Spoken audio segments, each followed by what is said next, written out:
Skin the Hardaway 17, back with another EP.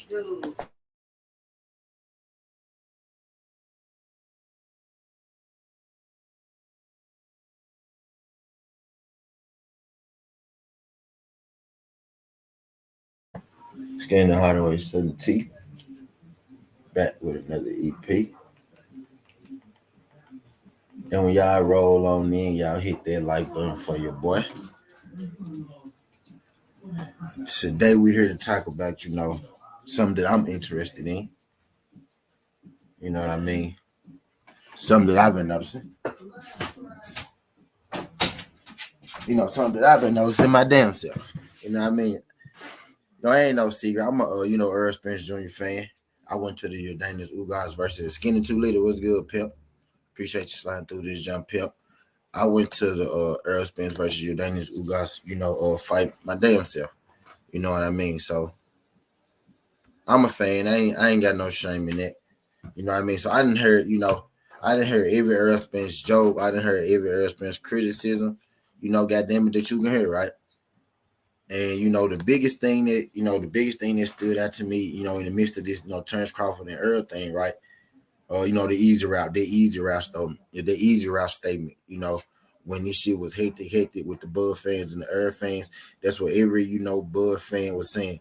Earl took the easy route. He took the easy route. Earl told you he took the easy route. Easy route, Earl. Easy route, easy route, easy route, easy route, easy route. You know what I mean? Right? And also, the Earl Spence fans, got their turn, right? When Bomac came out that time and he told BFTV that the reason that they ain't fight Earl Spence coming up from 140 is because they wanted to take the easy route. You know what I mean? So, again, we got that term easy route.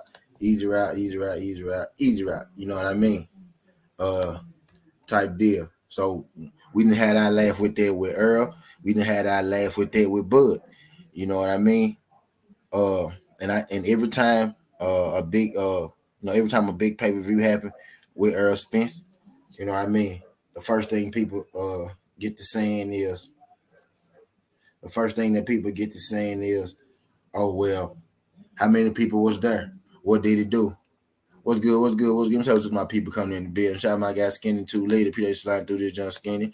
Dwayne, boxing matches with Dwayne Freeman. Appreciate you sliding through this jump, Dwayne. Glad you could make it. Mike Biggs boxing. What's good, pimp? Appreciate you sliding through this jump, Mike Biggs. Appreciate you sliding through this jump, Mike Biggs. My guy, Zone Verse. What's good, Zone? Appreciate you sliding through this jump, Zone. Glad you could make it, pimp. MP, what the fuck? My guy, don't miss a motherfucking show. Shout out my guy, MP, what the fuck? Glad you could make it. Yo, the Wise. What's good, pimp? Appreciate you coming through this, John OG. Glad you could make it. Okay, that's all my good folks that done came through so far. I appreciate y'all. Y'all hit that like button when y'all slide on in. I know I ain't got to tell y'all good folks that because I know all y'all good folks already done that shit, right? So boom. So every time Earl Spence, do pay-per-view, they asking how many people in the building and what I need the pay-per-view numbers. They also tell you that Earl Spence pay-per-view numbers be fake. When Earl Spence do 300K, they tell you, oh well, that ain't real. They tell you PBC inflate their numbers. PBC numbers ain't real. They tell you they don't check the numbers unless it break records and all that. So we don't know how much Earl Spence do. PBC just be lying for their fighters and stuff. They be fabricating the numbers and blase, all that good shit, right? So it's always people always got a lot to say when they come, to Earl Spence and what's going on with Earl. Asking about his pay-per-view numbers, you know, uh making fun of him about, taking the easy route. When he said he took the easy route, and people misconstrue exactly what the easy route thing meant. The easy route didn't mean goddamn easy route, like, oh, I'm finna go fight a bunch of easy ass fights. What the easy route mean was I'm about to go and fight the fighters on my side of the street, easy or contractually wise to make. You know what I mean? I know that I could make these fights no problem. That's what easy route mean. But people ran with the easy route thing. People always so worried about Earl Spence and his pay-per-view numbers and whatnot, right? Appreciate you sliding through this, John Roger. Appreciate you sliding. Roger come right in. Roger come right in with the goddamn trolling, man. Shout out my guy Roger sliding through this junk. L Jack, appreciate you sliding through this junk. L Jack, look at my guy Roger come right in trolling. Now look, Earl Spence failed the drug test. Look at my guy Roger, and he's a weight bullet. Shout out my guy L Jack. Appreciate you sliding through this junk, L Jack. Glad you could make it pimp. Glad you could make it pimp. But hey, people are always worried about, what he doing, type deal, what his numbers doing like that. So my question is, now that we here, right, in the wakes of Canelo Alvarez versus Dimitri Bivol, a lot of news, come out close to fight time and all that good shit. As we get closer to fight time, stuff start to come out. I will say, for this to be a Canelo Alvarez fight, this is a little slow fight week for me, you know what I mean? Normally, Canelo Alvarez fights have a bigger feel around it. Even Envy Yerdam had a bigger feel around it than this fight right here. You know what I mean? And that's surprisingly, because this is a fight versus two champions, But we're in the midst of this fight. We're in the midst of this fight, you know what I mean? So this got me to thinking, right? Tyson Fury just had a big fight with Dylan White. Last week they told us it was 90,000 people in the building in UK. Cool. I can't believe that the UK does pack out their buildings. Everything is central in the UK.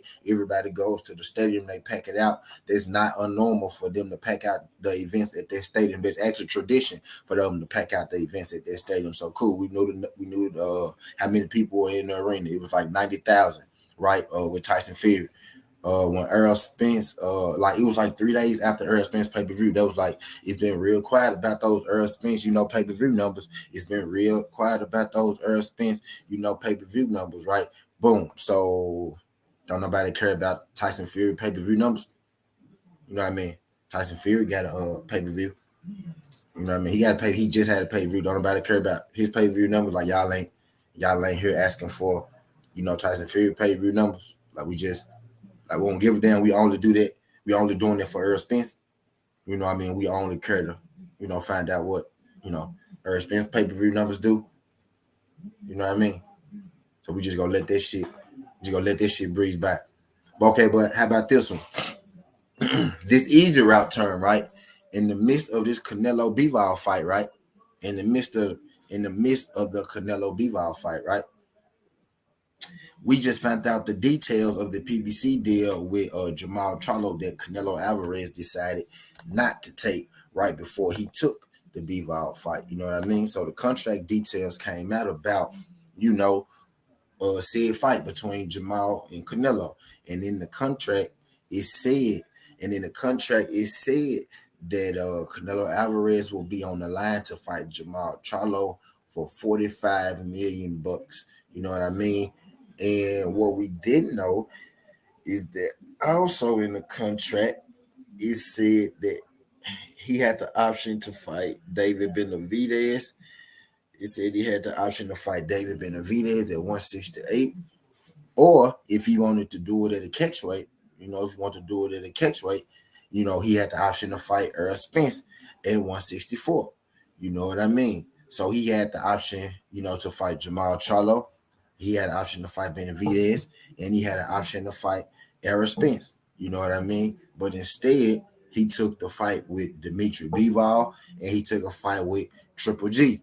And also, on top of that, he could have took a fight with Baturviev. So, in hindsight, he didn't.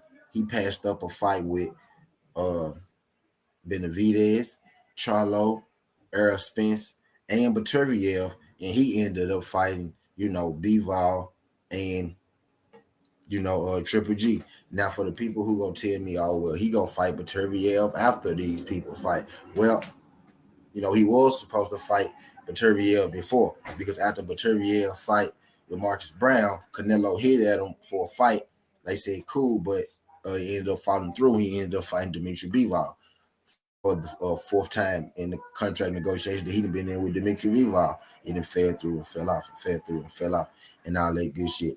You know what I mean? So, in hindsight, he fighting Bivol and he fighting Triple G. Now, Bivol, I think, is equal to the other opponents that we are naming: the Charlos, the Benavidez, the Earl Spences, the Baturvievs. I do think Bivol is in the room, but Triple G at this point, he don't belong in this conversation. Y'all do your boy a favor when y'all come in. Y'all hit that like button for your boy. I got 14 people in here. I got 15 likes.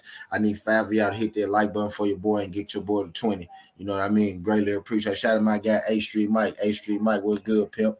Appreciate you sliding through this, John. A Street Mike, what's good? He said, what's up? Salute T. Ain't been on in a while. Respect, though. Shout out to my guy, A Street, man. It's been a minute. Neil Sinclair, what's good? Appreciate you sliding through this, John Neil. Glad you could make it. Shout out to my guy, A Street Mike, my guy, Neil Sinclair. Y'all do your boy a favor. Y'all hit that like button for your boy.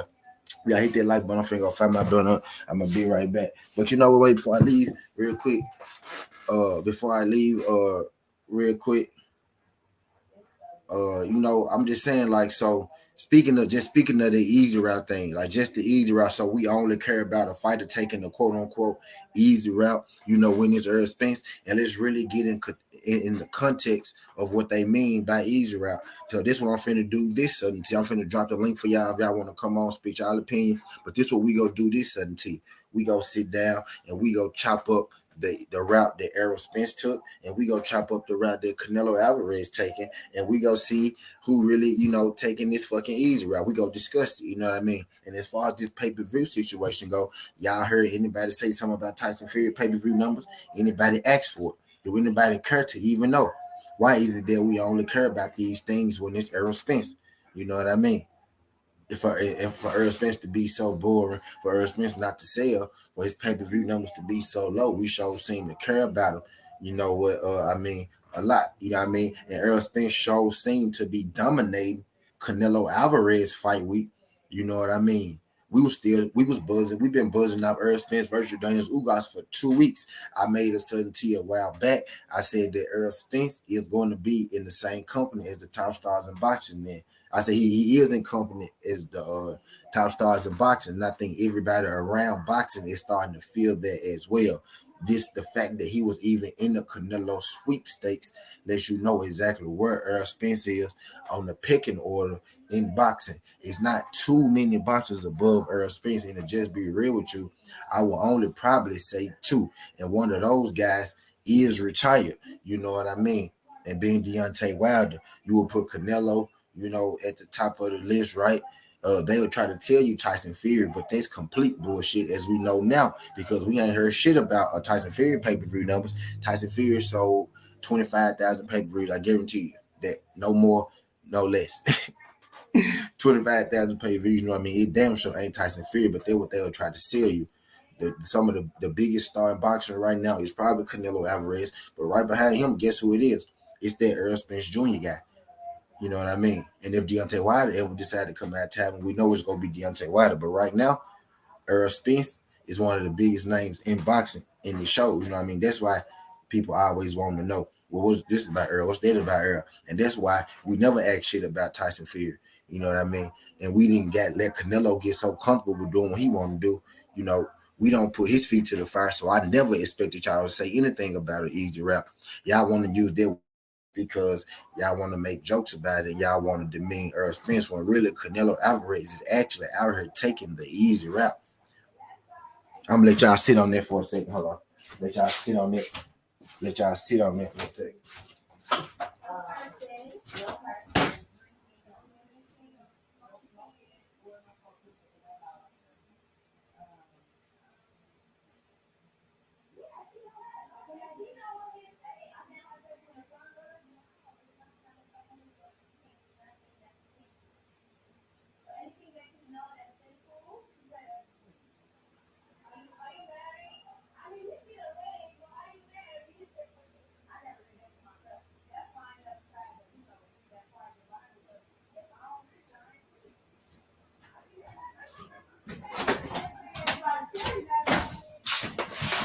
Oh, well, y'all finna drop it. Let me see what y'all talking about. What's good? See what y'all talking about in this joint.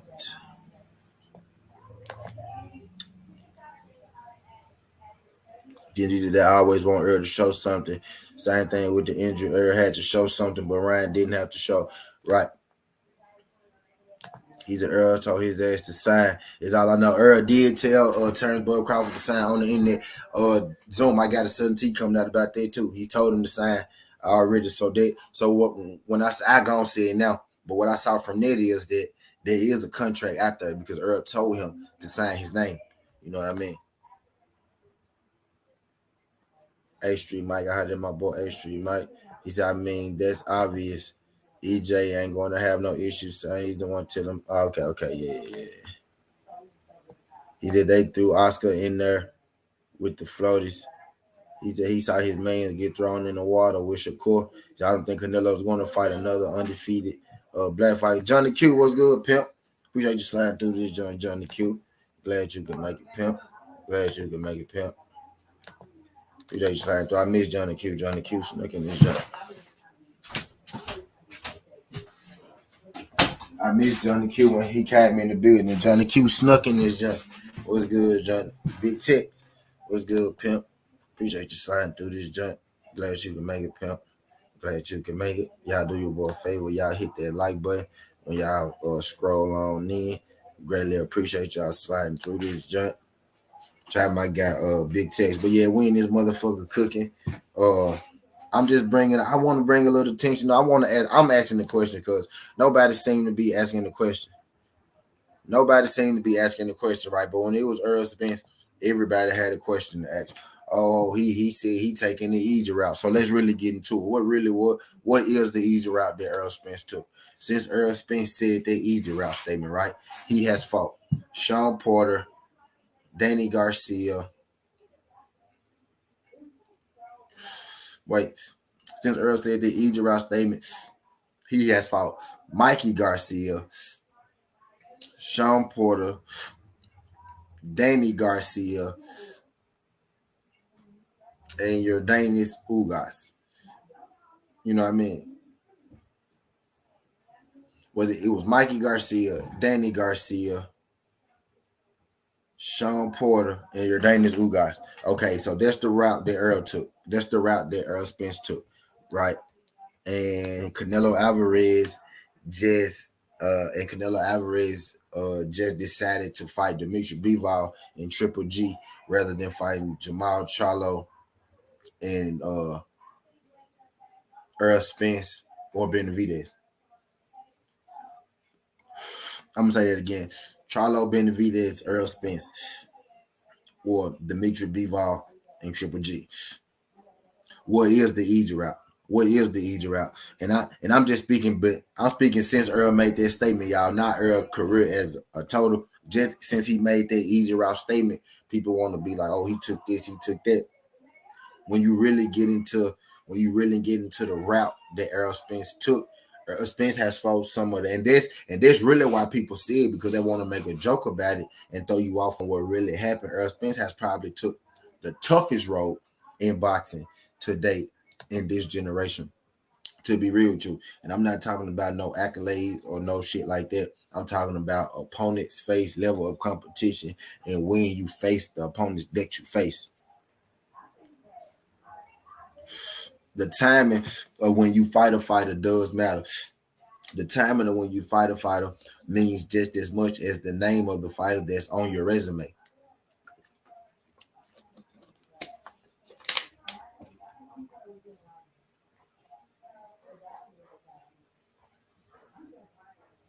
You know what I mean? And as of late, if we really talking easy route this and easy route that, there isn't a fighter out here alive that has taken, an easier route than Canelo Alvarez. But the energy is not the same. The energy ain't the same for, Earl Spence as it is for Canelo Alvarez. I can use just from, the stuff that I see, on my channel. I got people in here. I got people in here who tell me that, they advocate for clean sport. They advocate for clean boxing. That, they want a clean sport, right? But I had the same people who come here and tell me that we should give Canelo Alvarez a second chance. And in the same breath, they'll tell me we need to watch Earl Spence because he's taking steroids. But but the same program that Canelo in, Earl Spence never been caught for taking steroids, but Canelo have. But you want to put all your attention on Earl Spence and you truly for the guy who actually been popped before. You know what I mean? It's just like it's a double standard. It's double standard all the way around the board, when it comes to guys like Earl Spence. And I'm just talking about I'm just talking about my channel, in general. It's crazy people could tell me, well, when it comes to Canelo Alvarez, they could say, well, they should just fight each other, when it comes to Charlo and Benavidez and Andrade and people like that. Instead of them actually sitting back and thinking like, hold on, we telling them to fight each other, but Canelo is the champion in that division. But we want all the contenders to fight each other, but we don't want the champion to fight none of the contenders. Let's really ask ourselves there for a second. I mean, let's think, let's make that make sense. I'm gonna say that again. Canelo Alvarez is the champion in this division, but we want all the contenders to fight each other while the champion does whatever he wants. The goal in your division is to be a champion. Your goal in boxing is, to fight the best and be the best that you could be. So since when, since when and why is it with Canelo we tell fighters, basically we tell fighters, no, you not worthy enough to fight Canelo. You can't fight him. He don't have to fight you because he's Canelo Alvarez. You know what I mean? Since when did we start telling people that no, they don't? Since when did we start allowing champions to not fight the best of the best just because they're our favorite fighters? You know what I mean? Canelo is really, he's changing the whole game. That what I hit on it earlier, and I'm gonna say it again. People say this generation, don't want to fight each other, and I think they get misconstrued. You know what I mean? Because I don't think it's this generation. I think it's few far in between people, at the top. Really, when you look at the best fighters in this generation, all those fighters are fighting top people. It's only one guy, maybe two guys who really not fighting the best people. And really the only name that you really could say is Canelo. And that's not due to that he is a bad fighter. It's not due to that. Because he's a good goddamn fighter. You know, he's a great fighter. You know what I mean? If I'm being real. Now I like what my guy Crush said earlier, his skill set. His toolbox ain't all the way clean, but he is a great fighter. I can't deny that. You know what I mean? His toolbox, his skill set ain't as clean, as a Earl Spence or a Terrence Crawford or a Tank Davis or a Devin Haney or a Shakur Stevenson. His skill set and toolbox ain't as clean as theirs, but he do got a good skill set and a good toolbox. You know what I mean? You know what I mean? And I say, and I'm gonna answer my guy Alex Alberto question. I'm gonna say no, Alex. I'm gonna say no, he can't, Alex, because Tank Davis don't control his own destiny. Canelo Alvarez is the guy. Canelo Alvarez is the guy. I disagree with you right there too, Alex, because Earl Spence do better pay-per-views than Tank Davis. But Tank Davis is not in a position to where he could pick, his own fights. You know what I mean? He not in a position to where he could pick his own fight shit. He don't call his own shots. He don't, get that deal, get that deal. Canelo is a promotional free agent. Tank Davis is not a promotional free agent. Nobody in boxing has quite the freedom that Canelo Alvarez has and does less with the freedom that Canelo Alvarez has. You know what I mean? Canelo Alvarez has the utmost freedom. You know what I mean? But he don't necessarily make the moves that we think he should make. Tank Davis, on the other hand, doesn't. He could do a little bit, but he don't have that freedom like Canelo. I'm saying the reason I point the finger at Canelo is because he really is the face of boxing. You know what I mean? He really does make his own fights. People tell you Canelo make his own fights. He's the face of boxing. So that means he should move like it. When the people say this generation don't fight their own fights, and people think it's me hating on Canelo, but that's not what's going on. When people say this generation don't fight, they don't fight, that's false. Because when you look at the people at the top of this generation, at the top of the list, all of them folk the best fighters in their generation. Now, even Canelo fought some of the best fighters in his generation. Now, the timing of it might not have been, what it should have been, but he has fought, some of them. The ones that I give him full credit for, Lara, the Triple G wins. You know what I mean? I give him full credit for Keller Plant. You know what I mean? I feel like everything else after that is subjective. Austin Trout. I give him credit for Austin Trout. I feel like everything after that, is subjective due to timing and win. You know what I mean? I give him credit for Billy Joe. You know what I mean?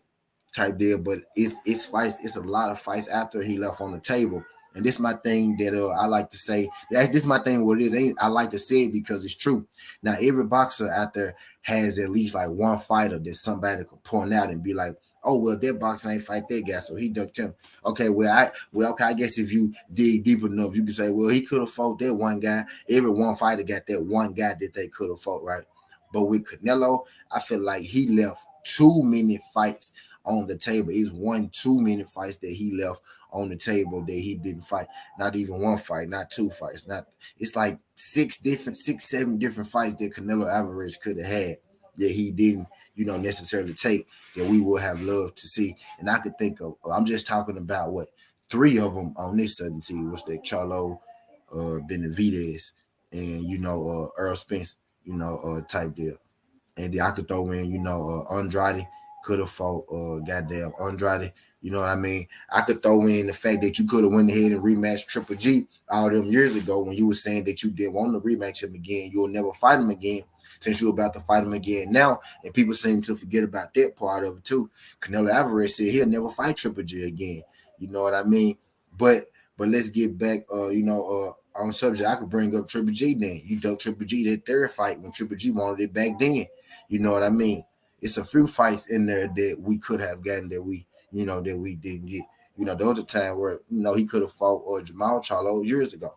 He did Jamal Charlo and Booker Andrade a few times. If we being realistic about it, him being actually able to fight him probably. And then the funny part is, people say that I'm a hater when I'm not even saying these guys beat Canelo Alvarez.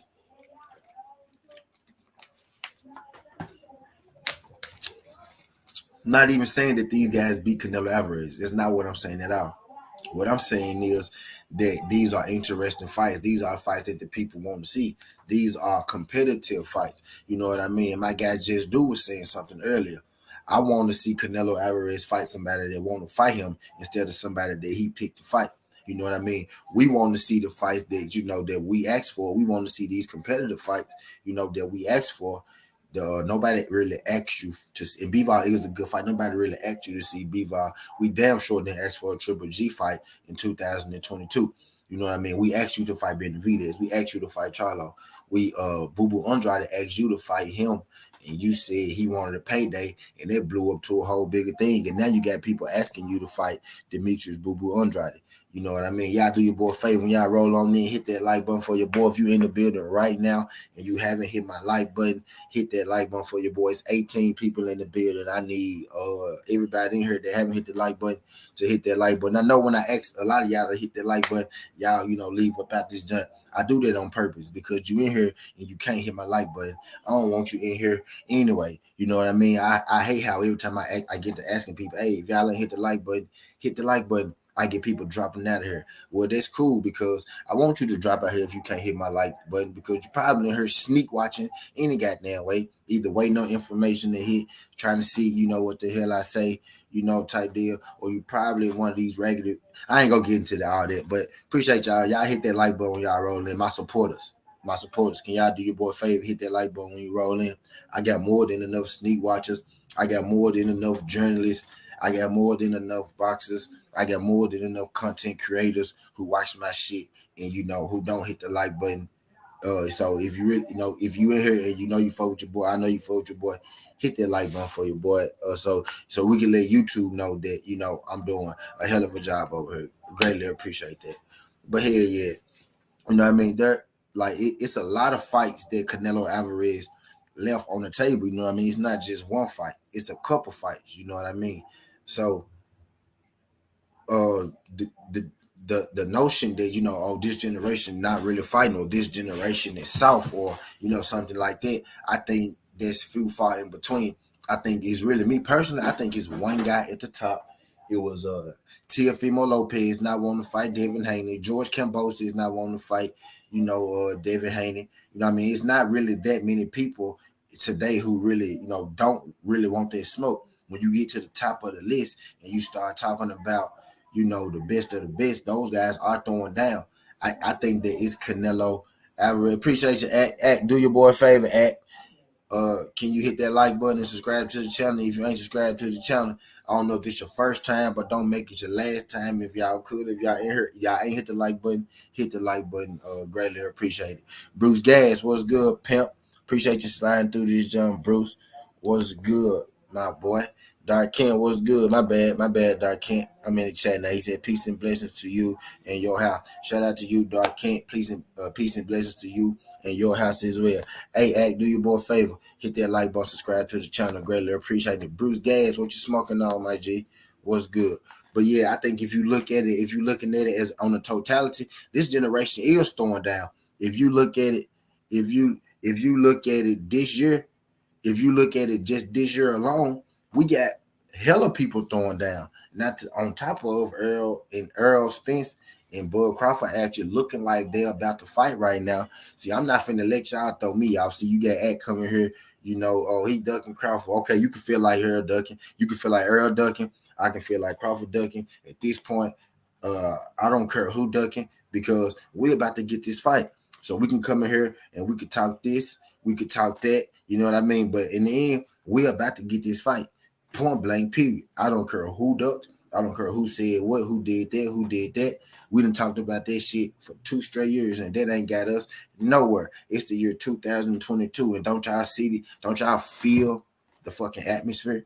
What's going on now? Don't y'all feel this shit in the air? We about to get undisputed with Jamal Charlo and goddamn Castano in 2 weeks. We got a title unification coming up soon with Baturiel and Joe Smith Jr. We just had Earl Spence and Jordanis Ugas.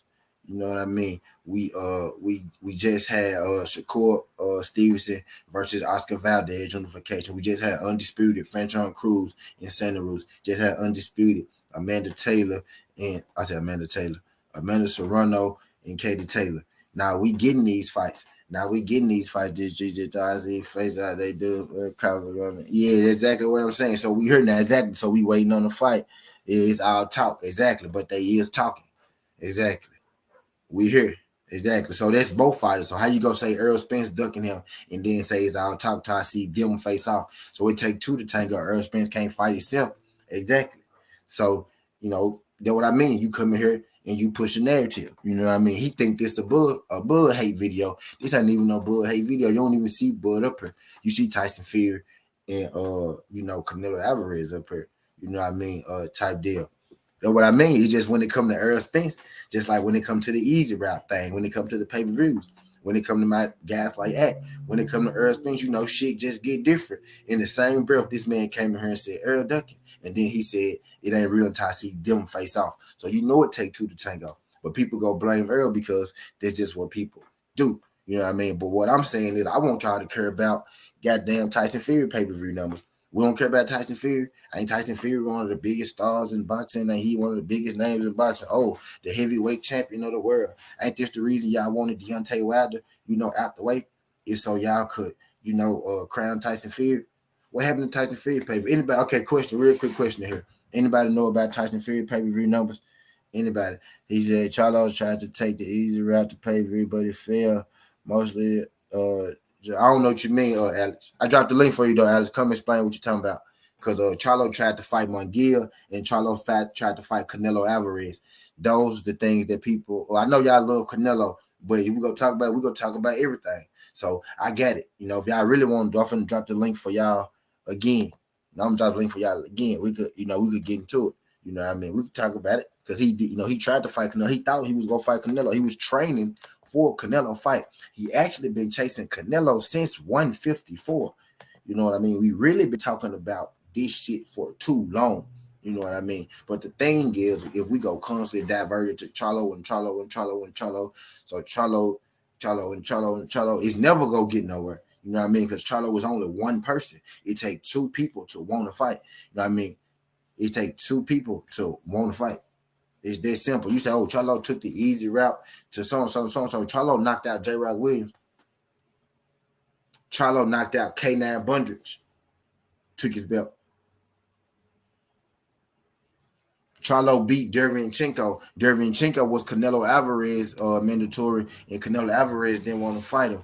Derevyanchenko arguably beat Triple G in the fight when he fought Triple G, and Charlo dominated Derevyanchenko. What easy route did the Charlo take? You know what I mean? My bad, Alex. What easy route did the Charlo?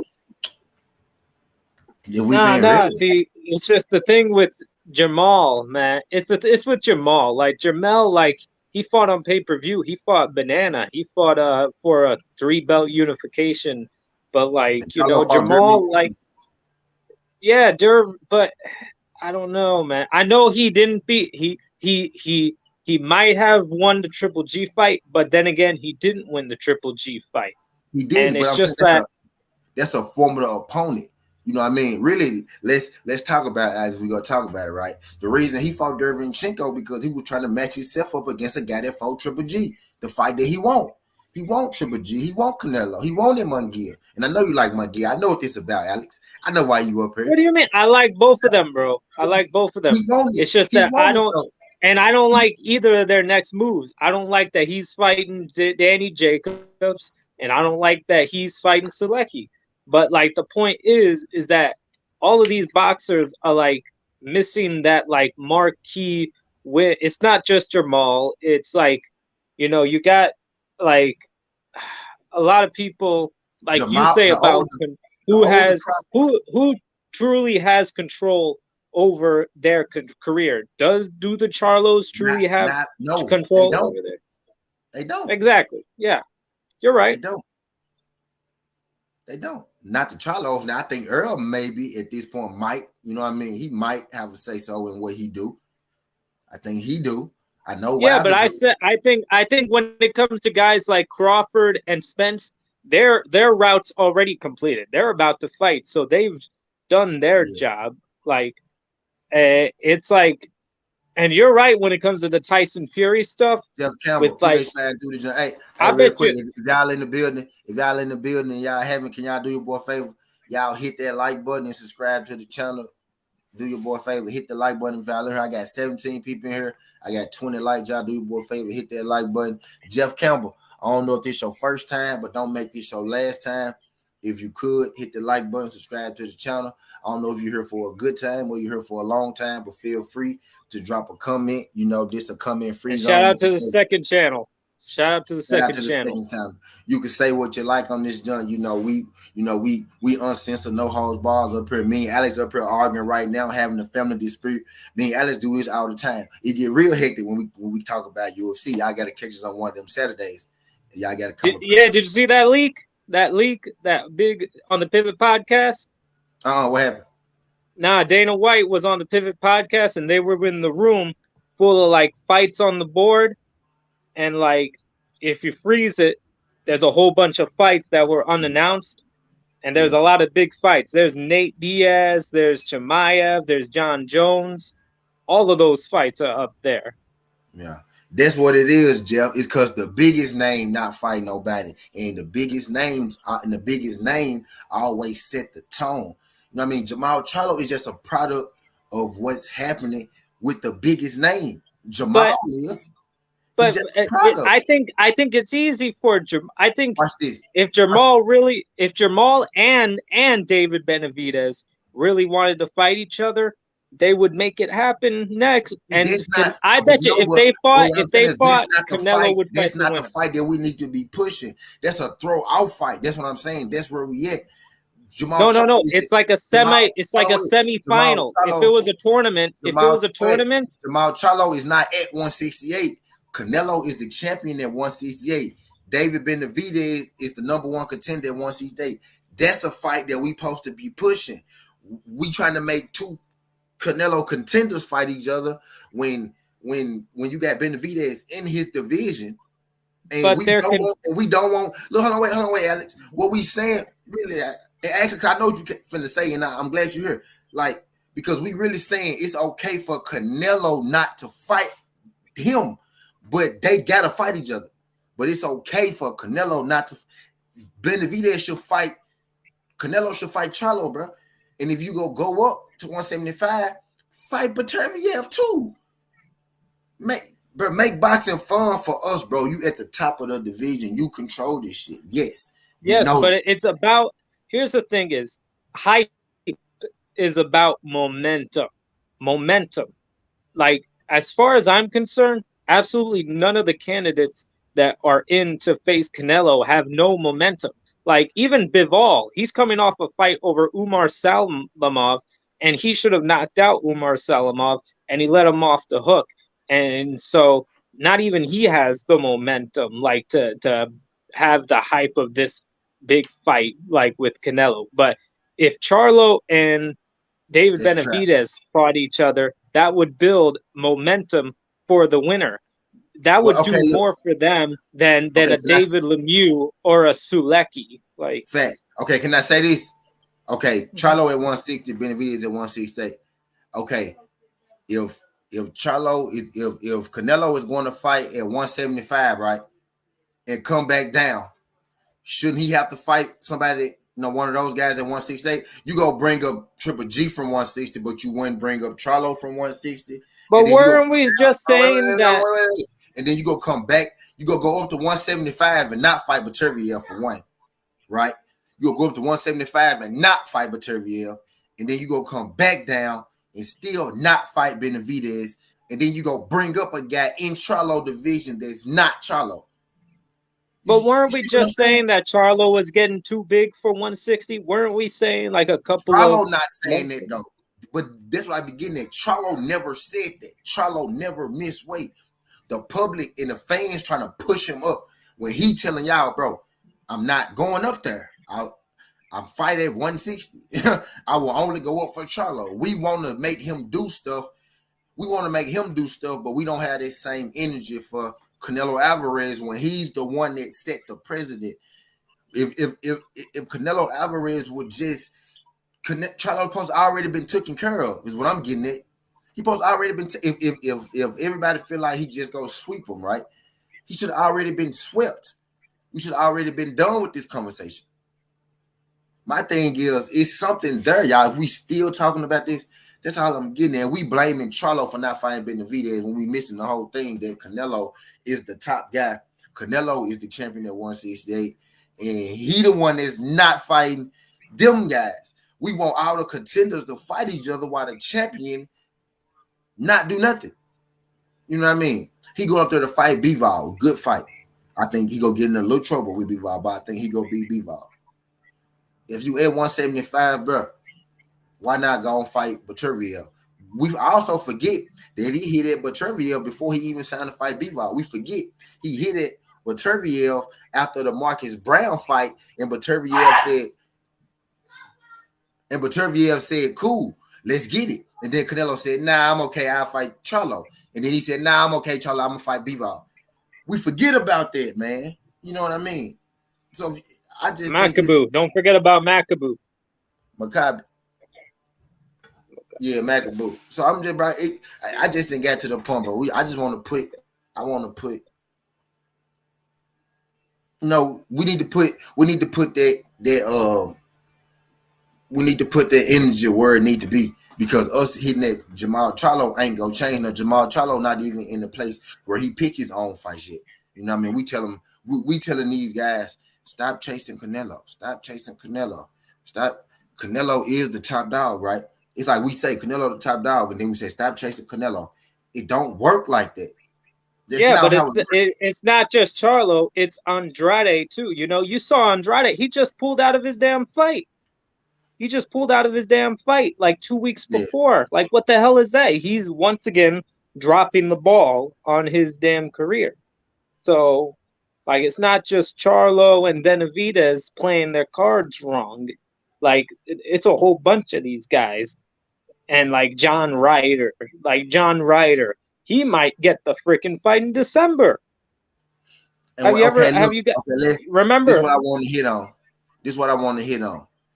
It said Canelo cherry picking, but he got to the level where he could choose his fights. And I know that much. So what I'm saying is, if we know that he can choose his fights, why we not putting the pressure on him to fight better fights? That's what I'm getting at. It's like, why is it okay? You know what I mean? Why is it okay for him not to fight the fights that, you know, we want him to fight? It's literally we asking him for certain fights. Now we say we want Boo Boo, we want Benavidez and Charlo to fight each other because we can't get Canelo to fight near one of them. I'm gonna say that again so y'all can hear me. We literally want Benavidez and Charlo to fight each other, guys in two different divisions, because Canelo wouldn't fight either of them. Now we want them two to fight. You know what I'm saying? He didn't create a fight because he didn't take care of his work. Now he didn't create another fight. You know what I mean? It's like, bro, if you the head, which he is, he the face of boxing. He the top boxer. It's him. It start with him. It's not that this generation of boxers is soft. Literally, everybody we talking about, when we talk about the people who duck, who won't fight, it got something to do around with Canelo Alvarez. Just think But about it. and here's another factor, T. Canelo's the most active, like high profile boxer right now. He's fighting 3 times a year. So I think the mentality behind it when it comes to his fans is that if he decides to fight John Ryder in December, they'll just brush it off and say, "Oh, he'll fight a tough fight in May." So we'll just have to wait 5 months for him to fight a tough or opponent. You know what I'm You know what saying? I'm saying? Like when he When fought Yildirim. to that Johnny Q to that, when Floyd Mayweather was 32 and 31 years old, like Canelo Alvarez is right now, he wasn't doing the stuff that Canelo Alvarez was doing. Floyd Mayweather fought Canelo at 36. Let that sink in. I'm gonna say that again. Floyd Mayweather fought Canelo at 36. You think, bro, that's like motherfucking Canelo Alvarez fighting Jerome Booth Ennis. Nah, it was like Teofimo and Lomachenko. Something like that. Yeah, that's like what that is. But Floyd was older than him. It wasn't even like that. Lomachenko was 32. You know what I mean? It wasn't even that. It was Floyd was 36 and Canelo was 24. That's like Canelo fighting Boots. Canelo was dangerous, bro. Y'all get what I'm saying? It's not the same. Canelo not fighting a threat like Canelo not fighting a threat like Canelo. And he not even 36 yet. He hadn't even got, I know I'm losing y'all with that. He hadn't even got to the age that Floyd wasn't 32 doing what Canelo doing. Canelo been doing this since he was like 27. Y'all, this isn't Canelo first year doing this, bro. Canelo been doing this about 5 years, man. He started this at what Floyd Mayweather was doing at 37 after he fought Canelo. What Floyd Mayweather was And doing at let's 36, let's not 37. even let's and let me Hold on. bounce off of you with that. Go ahead. Like when it comes to like Errol's opponents they built better resumes than Canelo's previous opponents. I could tell you, Danny Garcia probably has built a Yeah, better man. resume than Callum Smith. Like Callum Smith's only good win is against George Groves. Like Danny Garcia, he's fought a few notable guys, like Zab Judah to Eric Morales to um like Lamont Peterson, even though I thought Lamont won, but regardless, um, you know, so like, and that's just one example. I could say a few more, like who's better, Sean Porter or Caleb Plant? Who built the better resume there before they fought, like Errol or Canelo? I'd say Sean Porter had a better resume than Billy Joe Saunders. So it's like, Go check my you know what I mean? Canelo versus Bivol fight breakdown and prediction that trap. Is that Canelo will wash Boots? He probably would, but that's like Canelo fighting Boots. Is what I'm saying. What Floyd did that's what Floyd did. We can't compare him to Floyd. That's not the same thing. The age don't even match up. At 32, Floyd was fighting dogs. Canelo been cherry picking since he was 27. Floyd Mayweather then, and we call it cherry picking, but go look at the people Floyd was fighting in his older age. Floyd ain't started picking his fights, cherry picking, quote unquote, until he was 37, not 27. And look at the resume. The people that Floyd was fighting at 37 are better than the people that Canelo fighting at 27. Canelo fights some decent people right now. Caleb Plant, Bivol, they decent. Those decent guys. Billy Joe, The those only okay guys. real cherry and the only real cherry Floyd ever fought to me was Andre Berto when he could have fought Kell Brook. But that was cool That because was that was his last fight. That was his yeah. very last fight. Well, before Conor McGregor, but you know how it was. And he We all told thought Kell that was Brook, his. he told Kell Brook and Keith Thurman to fight Earl Spence, and he'll fight them. Kell Brook tried. Kell Brook was Yeah, about to get the Floyd fight. He had to beat Earl, so he ain't ducked Kell Brook. Kell Brook did what Keith Thurman didn't want to do, was fight Earl. You know what I mean? But Floyd told Keith Thurman and Kell Brook, if y'all want to fight me, beat Earl Spence, and we'll talk. And Kell Brook said, cool. And Keith Thurman said, not gonna happen. You know what I mean? Not gonna happen. You know what I mean? So it is what it is. It's just that we don't have that same energy for our favorite fighters.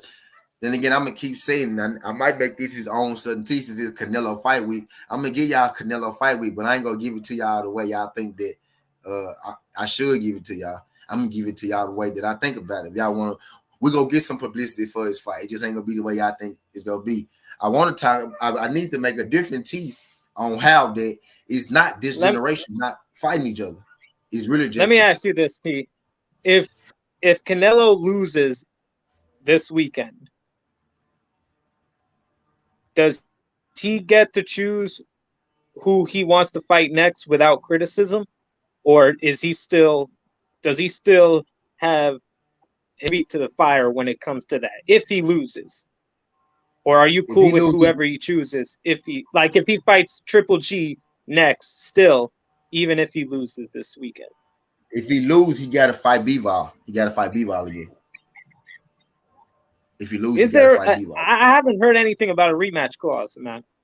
Now, ain't got to be no rematch clause, but if he lose, he got to get his win back. But Bivol needs to fight the winner of Beterbiev and Joe Smith for undisputed at Well, if he do 175. that, if Bivol do that, then I understand. But if anything outside of Bivol getting undisputed, then Canelo got to run it back and get his shit back. But if he do that, then he could take, I guess, a stay ready fight or what. But if he just go up there and lose to Bivol, then I guess he can go back down. But if he go back down, he need to fight not Triple G. He need to fight he need to defend his title against. If he lose to Bivol, I say get your shit back.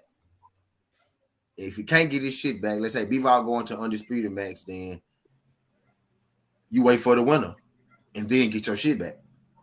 But if you don't want to fight at 175 because it's too much for you, right? Let's say you lost to Bivol. Let's say 175 too much for you. You want to go back down 168. You could take Triple G first for a warm up, but after that you gotta fight Benavidez. You gotta fight Benavidez after that. You know what I mean? Also, Trap said it's a rematch clause. Trap said it's a rematch clause. He's I got bread that Bivol corner throw the tide in just like Murata. He said Earl about to fuck around and take out the whole PBC. Earl about to fuck around and take out the whole PBC to the 168 division. You tell me with the fight. Trap says rematch clause. He said the people that can beat possibly beat Canelo, he ain't fighting them. Right. And I'm not even saying that these guys beat Canelo. That's the thing. I'm not even saying that they beat Canelo because I favor Canelo against all these guys that we're talking about. But I do want to see him fight these guys because I do think it's a chance that they could beat him. And shit happens when you fight. Yo, I got 28 people in here. I got 18 of y'all. I got 18 people in here. I got 28 likes. Can I get y'all to hit that like button for your boy? Greatly appreciate it. Like you were finna say something, Alex. What you finna say? No. I wasn't gonna say anything. But you gotta do. Are you gonna end this one soon and then start a chill session, or are you gonna keep this No, one I ain't going? gonna end it soon. I'm finna cook for a little while longer, and then I'm gonna do the chill jump later. I'm finna cook for a All little right, while. all right. Like, Well, I have to hop off right now, so I'll probably be back. All right. for sure, for sure. Appreciate you sliding through this joint, Alex. Then I drop my blood. You're He welcome. said B-Ball will run that fight back ASAP. That money will talk.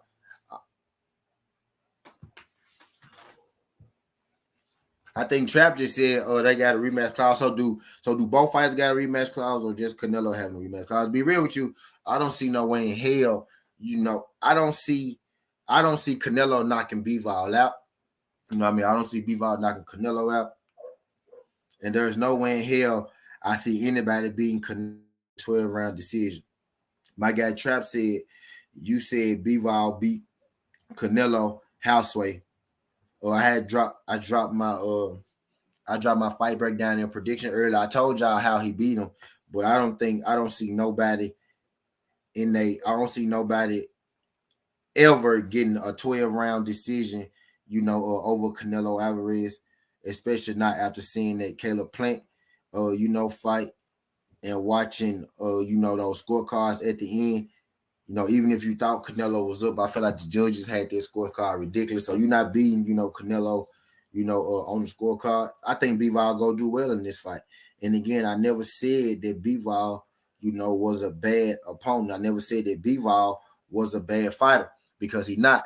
I'd be lying if I said Dimitri Bivol was the bad fight. It's the fight after this one that I think is the bad fight that don't really make no sense to me. Shout out those two people that just like my video. I wish I knew who y'all two people was. They just liked it so I could thank y'all personally. Shout out y'all good folks. Shout out y'all good folks for showing your boy support. Appreciate y'all. He said, all right, just Canelo. So Trap said that just Canelo. Trap said Canelo is the only one with the rematch clause. So Bivol don't even got a rematch clause in this. Just Canelo got a rematch clause. So if Canelo lose, then yeah, he most definitely should just run his shit back with Dimitri Bivol. Because if you lose, then you need to get your strap back. You know what I mean? Because that's what champions do. You know what I mean? That's what champions do. And I still, anybody, quick question, anybody heard anything about Tyson Fury pay-per-view numbers? I still have yet to get any word on that. Like, or have we just reached a point, right, where we don't even care about Tyson Fury pay-per-view numbers, huh? We just need to go and reach the point where y'all just need to go and see it. We just need to go and see it, right? I think the media need to go and see it. I think the fans need to go and see it. You know what I mean? We just like Earl Spence. That's what it is. We just like Earl Spence. That's why we do. That's why we put everything he do, on such a high pedestal. That's why we be having our names in his mouth. We don't got shit to do about boxing. That's why we care what his pay-per-view numbers was, right? That's why we like to take things he say and twist them into things that we know that they don't mean, like that easy route statement that he made. You know what I mean? That's why we like to do that because we just like Earl Spence. And I know what it is. I be telling people, a lot of these people don't even be boxing fans. A lot of people don't even be boxing fans. They just be anti a certain fighter or they be anti a certain organization. And I mean like a boxer, when I say fighter, I mean like an organization, like a boxing organization, as in like the PBC. And when I say organization, I also mean an organization as in like, the LDBC. A lot of these people just be anti, certain things. They don't necessarily even be knowing exactly what they be talking about or believing exactly what they be talking about. They just be so anti a certain thing, they just run with, whatever it said, whatever sound good, they want to push it because it fits their narrative. You know what I mean? My guy Jeff Campbell said all I care about is fear, retired, and giving up their strap. Shout out to my guy Jeff Campbell. Jeff Campbell, where you come from, Jeff Campbell? This is my boy Jeff Campbell. First day in this John Jeff Campbell. If you ain't, y'all subscribe to the channel. If you ain't, he said, "Do we even know Earl Spence real number?" See, that's what I mean, Earl. That's what I mean. Who it is? Yes, we know Earl Spence real number. It's just up to you to believe what you want to believe. Just like when, let's say, when Canelo Alvarez numbers come out when they drop, you go believe it because you want to believe it, right? Just like when your favorite fighter numbers come out, you go believe it because you want to believe it. Earl Spence numbers then came out. You know what I mean? It's just really up to you to believe what you want to believe. That's what I'm getting at. You know what I mean? We don't care unless it's Errol Spence. Errol Spence is the only person numbers that we question. When everybody else say something, we just take it for what it is. You know what I mean? Y'all notice every time Errol Spence drop his number, somebody tell you that's not real, that's not real, that's not real, that's not real. But if they tell you that Errol Spence did 90K, you'll believe it. Guarantee you that. If somebody say Errol Spence did 90K, you'll laugh at him, make jokes about, oh, he's 90K, he did 90K. They tell you Errol Spence did 100K, you'll believe it. They tell you Errol Spence did 150K, you'll believe it. It's when they start telling you Errol Spence did 220K, Errol Spence did 250K, Errol Spence did 300K, Errol Spence did 500K. It's when they get to start telling you stuff like that, when you start getting the question, oh, that's not real. Is that real? Yeah, it's real, nigga. Just like everybody else numbers real. It's just that when it's Earl Spence, y'all got these certain things. People get real weird and shit. People start twitching and bugging out and shit when you mention Earl Spence. Like, my nigga shit ain't legit. We got the real numbers for Earl Spence. Just like we got the real numbers for everybody else. It's up to y'all if y'all want to believe it or not. And that's what I'm getting at. Do we got Tyson Fury numbers? Do we got even Tyson Fury fake numbers? Let's just, do we get what's good, just do? Appreciate you sliding through this, John. He's in the word on Ortiz. Yeah, Ortiz and Andy Ruiz about to fight. Ortiz and Andy Ruiz about to fight Jeff Campbell, NYC. Appreciate you sliding through this, John. Jeff Campbell, NYC. You know what I mean? Shout out my brother, just do sliding through this, John. You know what I mean? But yeah, you know, won't question nobody shit, but you know, Earl Spence shit. We ain't got the numbers for Tyson Fury. Ain't nobody asking for it. Do we got the fake numbers? He said, do we got the fake numbers? He said, oh, I heard 800K. You the first person I even heard mention the number who Israel just broke. All right, look. So the first fake number for Tyson Fury is 800K. That's the first time I heard anybody say anything about a Tyson Fury number. Swear to God. Haven't seen nobody say that outside of Who's Israel. So 800K is what Who's Israel said. So shout out my guy Who's Israel for breaking that news. So now, when people ask me, I'm gonna say I heard 800K. Then I'm gonna say Who's Israel told me that 800K is what he heard. That's the first time that I ever heard something. You know what I mean? But we ain't even got, you know, okay, he said no. He said no, that's for Spence. Okay, nah, it wasn't 800K for Spence. It wasn't 800K. It wasn't 800K. I think that's too high. What I heard was it was upwards of 350K. Now 800K. Now 800K is upwards of of 350K. But normally, if they say upwards, normally if they say upwards of something, that means, you know, that's kind of in the area. You know what I mean? So it could be anywhere from 350 to, you know, 500K is what I'm thinking. Because I heard 500K and then I heard upwards of 350. You know what I mean? So you know what I mean. So anything from, you know, 350 to, you know, on down. See, that was the first number that dropped Jeff Campbell. The first number that dropped was 500K. And then I heard 250K. And then I went and asked my own people and they told me upwards of 350K. So that's what I'm going with. I'm going with my people told me upwards of 350K. That's what they told me. You know what I mean? So so EJ, so EJ, you know, did, you know, whatever the fuck that he did. But what I'm saying is we only care about numbers when it's Earl Spence. We only care about shit, you know, when it's Earl Spence. Nobody even whispered what Tyson Fury numbers are. Nobody even asked the question what Tyson Fury numbers are. You know what I mean? Nobody even asked the question. And just to hit back on it so I can kind of keep y'all in the loop, you know, what we've been talking about shit. No, and we want to talk about the easy route this and the easy route that. Nobody's talking about how Canelo Alvarez just turned down Jamal Charlo, Benavidez, or Earl Spence. Nobody talking about how he went up to 175 and he could have fought Baturiel, but he chose to fight B-Vol and Triple G. You know what I mean? But when it's Earl Spence, we want to make up this easy route thing. And if you really go and check Earl Spence rankings of his opponents, the shit major. You know what I mean? It just people don't care about the facts no more. You know what I mean? People don't care about the facts. It's all narrative based and narrative pushed.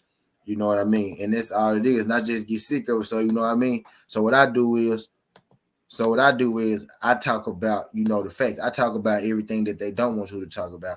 I talk about the hidden shit.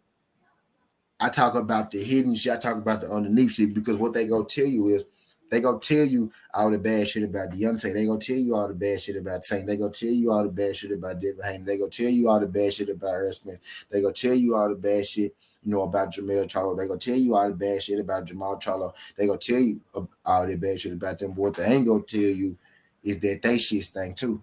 What they ain't gonna tell you What they ain't gonna tell you is what they ain't gonna tell you is what they fucking fighting pay-per-view numbers did. Or what they ain't gonna tell you is that if you really get down to it, the route that Earl Spence took is farthest away from a goddamn easy route. You know what I mean? But I just say pay attention. I just say pay attention to, pay attention to the stuff, that they telling you. You know what I'm saying? Pay attention to the stuff that they're telling you. Do your own homework, man. Do your own due diligence. I always Brian Obama said I heard 50, I heard Fury did 50K. Dog, I didn't even hear a number. I haven't heard nobody mention it, bro. I haven't heard nobody make a peep or whisper or nothing like that about Tyson Fury number. Because I truly don't think nobody care. The only reason that we ask for Errol Spence shit is because we care about Errol Spence. When you really a threat, it's a problem. Dude is really a threat to what's going on. He's truly a threat to what's going on. And people can see that, people can feel it, which is why they tearing at him. Why y'all think they was turning at Deontay Wilder all those years for so long? Why y'all think they was turning at Floyd Mayweather for all those years for so long? Unless you work with them, unless you kind of get in bed with them, they go tear at you. You know what I mean? Unless, like Andre Ward was on the side with them, Bud Crawford was on the side with them type deal, and they kind of, moved them along, a little bit. But the moment that they, even if you work with them, the moment that you turn your, the moment that you want to go free, or the moment that you want to get out from up under yourself, they gonna turn their back on you too. Look how quick they switched on Terrence Crawford when he got away from, Bob Arum. That shit got so bad, a lawsuit, came from that. You know what I mean? A lawsuit came from that shit that it got so bad. You know what I mean? So them people, they'll turn on you too. But if you work with them, you got a better chance of, seeing your way through. And I think Andre Ward, he did work with them, but Andre Ward worked with them. But I think Andre Ward kind of hindered himself. You know what I mean? I think if Andre Ward would have bet on himself and, maybe just took the advisory route and not had a went to Tyrann, yeah, he got him a nice desk job, after the fact. But I think Andre Ward would have been much, much, much better off if he would have bet on himself. He probably would have even got more money for the fights that he did get. You know what I mean?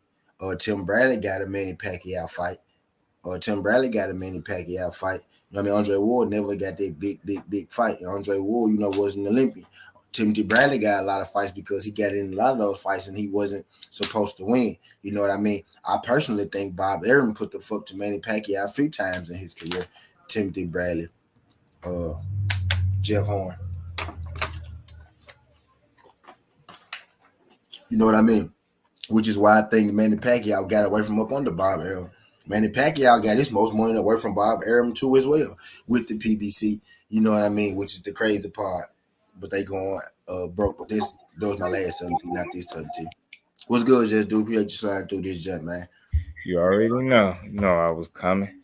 Yeah, yeah. Appreciate you sliding through. I had a good 3-hour joint. Stormy B hopped on there.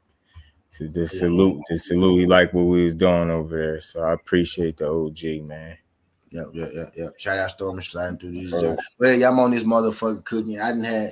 Let me see what y'all gave me. Let me see what y'all gave. I'm gonna let you get. I didn't have 88 of y'all come through here. I got 36. Like y'all do your boy a favor when y'all roll on in. I got 18 people in here. If y'all ain't hit that like button for your boy, hit that like button for your boy. Greatly appreciate it. I greatly appreciate y'all hit that like button for your boy. Shout out my guy, Brown No Boxing sliding through this. T20 says Stevenson on ESPN plus Stevenson ain't out here declining fights because the opponent's not putting up the numbers. He just started giving Shakur Stevenson his fights. You know what I mean? They put their pressure on. I get in the comments now. He said because he was making money. Oh, yeah. He said, T, do you think Valdez was a sacrificial lamb for the Reynoso count? I think with Bob Arum being sued by Terrence Crawford, with him need, to kind of dead that stigma, of him not taking care of his black fighters. I think with Canelo Alvarez needing to see if this test run this time was gonna work, if one of them was gonna pop dirty, see if Oscar was gonna pop dirty or not before a Canelo fight. So I think Oscar Valdez was a sacrificial lamb for a lot of people. I think he was the test dummy for the PEDs, and I think that Bob needed a sacrifice to make himself look good, to give a black fighter a fight and put one in position. I think that's why he talking this good stuff about Keyshawn Davis, possibly fighting, the winner of Kambosos Devin Haney. I think Terrence Crawford got Bob Arum out here moving different. You know what I mean?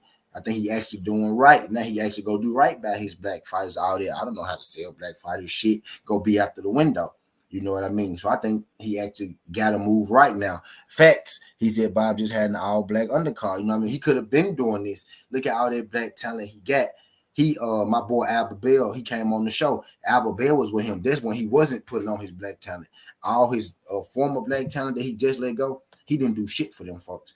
Now I think he go do more so for the young guys because he got to, with the light being on him. You know what I mean? Like that. He said, Oscar said they forced me to fight. Right, yeah, they did force you to fight because everybody know you didn't want to fight your court. I'm not surprised that he said that shit. You know what I mean?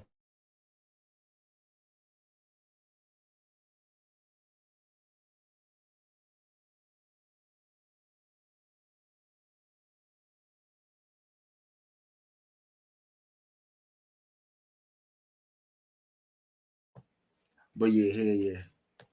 He that man. Yeah, that man. My bad. Fight. That man did say they forced him to fight. I hadn't saw that shit, but we knew that. I knew that already, cause I knew he ain't want to fight. But I knew he ain't want to fight Shakur. I think we all knew that. So yeah, I do think he was the sacrificial lamb. I do think he was the sacrificial lamb for a lot of reasons, for Canelo and for Bob. You know what I mean?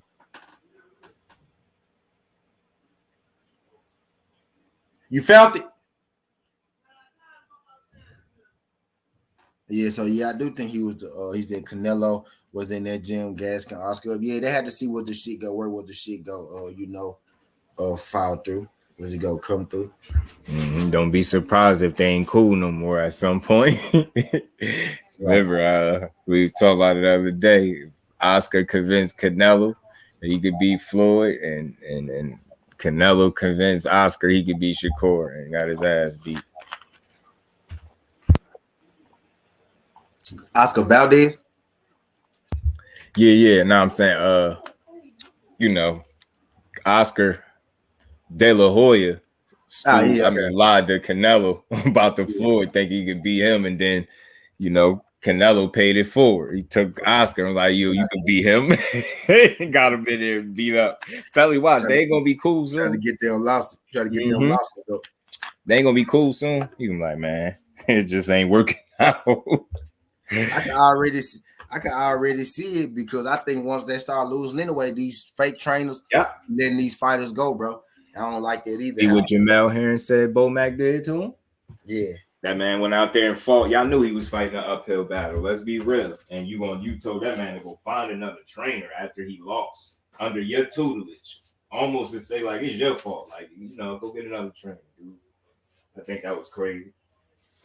Facts, because if that man had a won, you wouldn't have told him to go get another trainer. That's a fact, because he would have been a champion, right? Yeah. I don't like how the trainers, do that, with the fighter. I'm like Bo Mac, goddamn, if Eddie Reynoso and Valdez fall out, they let you know them folks front runners. They want you if you undefeated, you got there. What a real trainer would do, Bo Mac, Eddie, if your fighter lose, you build them back up and you get them back to a title. You know what I mean? Now I say this: if Jamel Herring fuck around, he beat this prospect Jermaine Ortiz. Yeah, Bo Mac, that's gonna look real bad on Bo Mac. Yep. You know what I mean? Like you throw him away. Johnny Q funny. He said, listen to what he said. I was Oscar, they wouldn't have finessed me like that. I would have been like, let me see you fight Charlo and David. Trying to learn from you. So I can learn from you, right? But who would have told him that? He would have put the mind out the gym. He would have started. Canelo would have started fighting. Oh, you funny. You funny.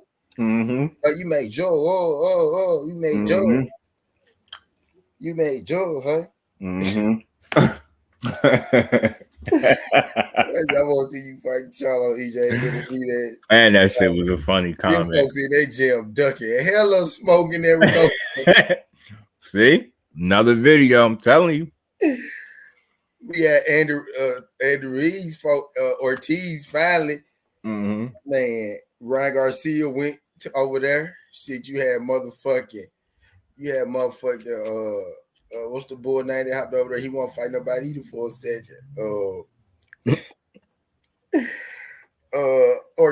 Victor Ortiz pulled out his fight and shit, man. What's going on, man? He's ducking hell smoke, B. What's going on over there, man? Damn. He said, man, Ruiz got forced to fight Ortiz. Yeah, Ortiz about to put it on his ass. He about Dad took me fighting that gym to focus on AT King Kong. That lost. Bro, Yeah. who really is in that gym, bro? Who really in that gym? Let's be real. Canelo, Frank Sanchez, Andrew Ruiz. Mm-hmm. Who else? Andrew Ruiz in trouble too. Ortiz running around with a 4-pack. I ain't never seen nothing like that before on him. Ortiz got a 4-pack. Ortiz got a 4-pack, bro. I'm not even exaggerating. When you look at him in that picture, he got a 4-pack. I'm like, nah, he about to beat the tacos out of Andy.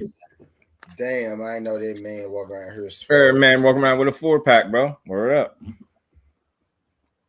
So I thought Ghost was joking. He showed me. I'm like, what? I'm like, nah, I ain't never see Ortiz with no 4-pack, bro. This what Golden Boy. This what Oscar De La Hoya be doing with Golden Boy. Oscar De La Hoya build you up. He didn't let you take all them easy fights early. He like, okay, cool. Mm-hmm. Cool. Mm-hmm. Cool. When they get to the end of that country, he be like, all right now. I ain't gave you all them easy fights. Now you gotta get in there, you gotta fight this dude right here. Mm-hmm. If you don't do it, he gonna get rid of your ass. Oscar gonna let you think she's sweet. He gonna let you not prepare yourself until we get to the end. Don't y'all see him buttering up Ryan Garcia for takedown? Yeah. Don't y'all see him starting to speak about that more? Mm-hmm. Ryan is the roost. The eggs are about. What's the saying? The chickens are about to hatch. The roost, the egg. Y'all know what the fuck I'm trying to say. Nigga, it's about that time. Why y'all think Oscar and Canelo fell out? Listen, do y'all really want to talk about it? Mm-hmm. Y'all really want to talk about it? Telling you, got that boy beat up. Why y'all think Oscar and Canelo fell out? Mm-hmm. He stayed with him. After that Floyd shit. Mm-hmm. But it was when he tried to put him in there with Jamal Charlo. He was like, "No, this is where I put my fucking foot down, Oscar. I'm not fighting this fucking boy."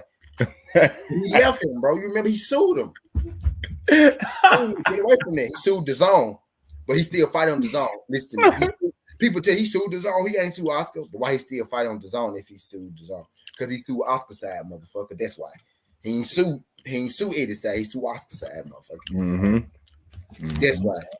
Because Oscar said, "Okay, now it's time for you to fight Charlo now, my guy." Mm-hmm. He said, "I'm not fighting Charlo. I'm not fighting him. He made me fight tough. I want to fight your deer.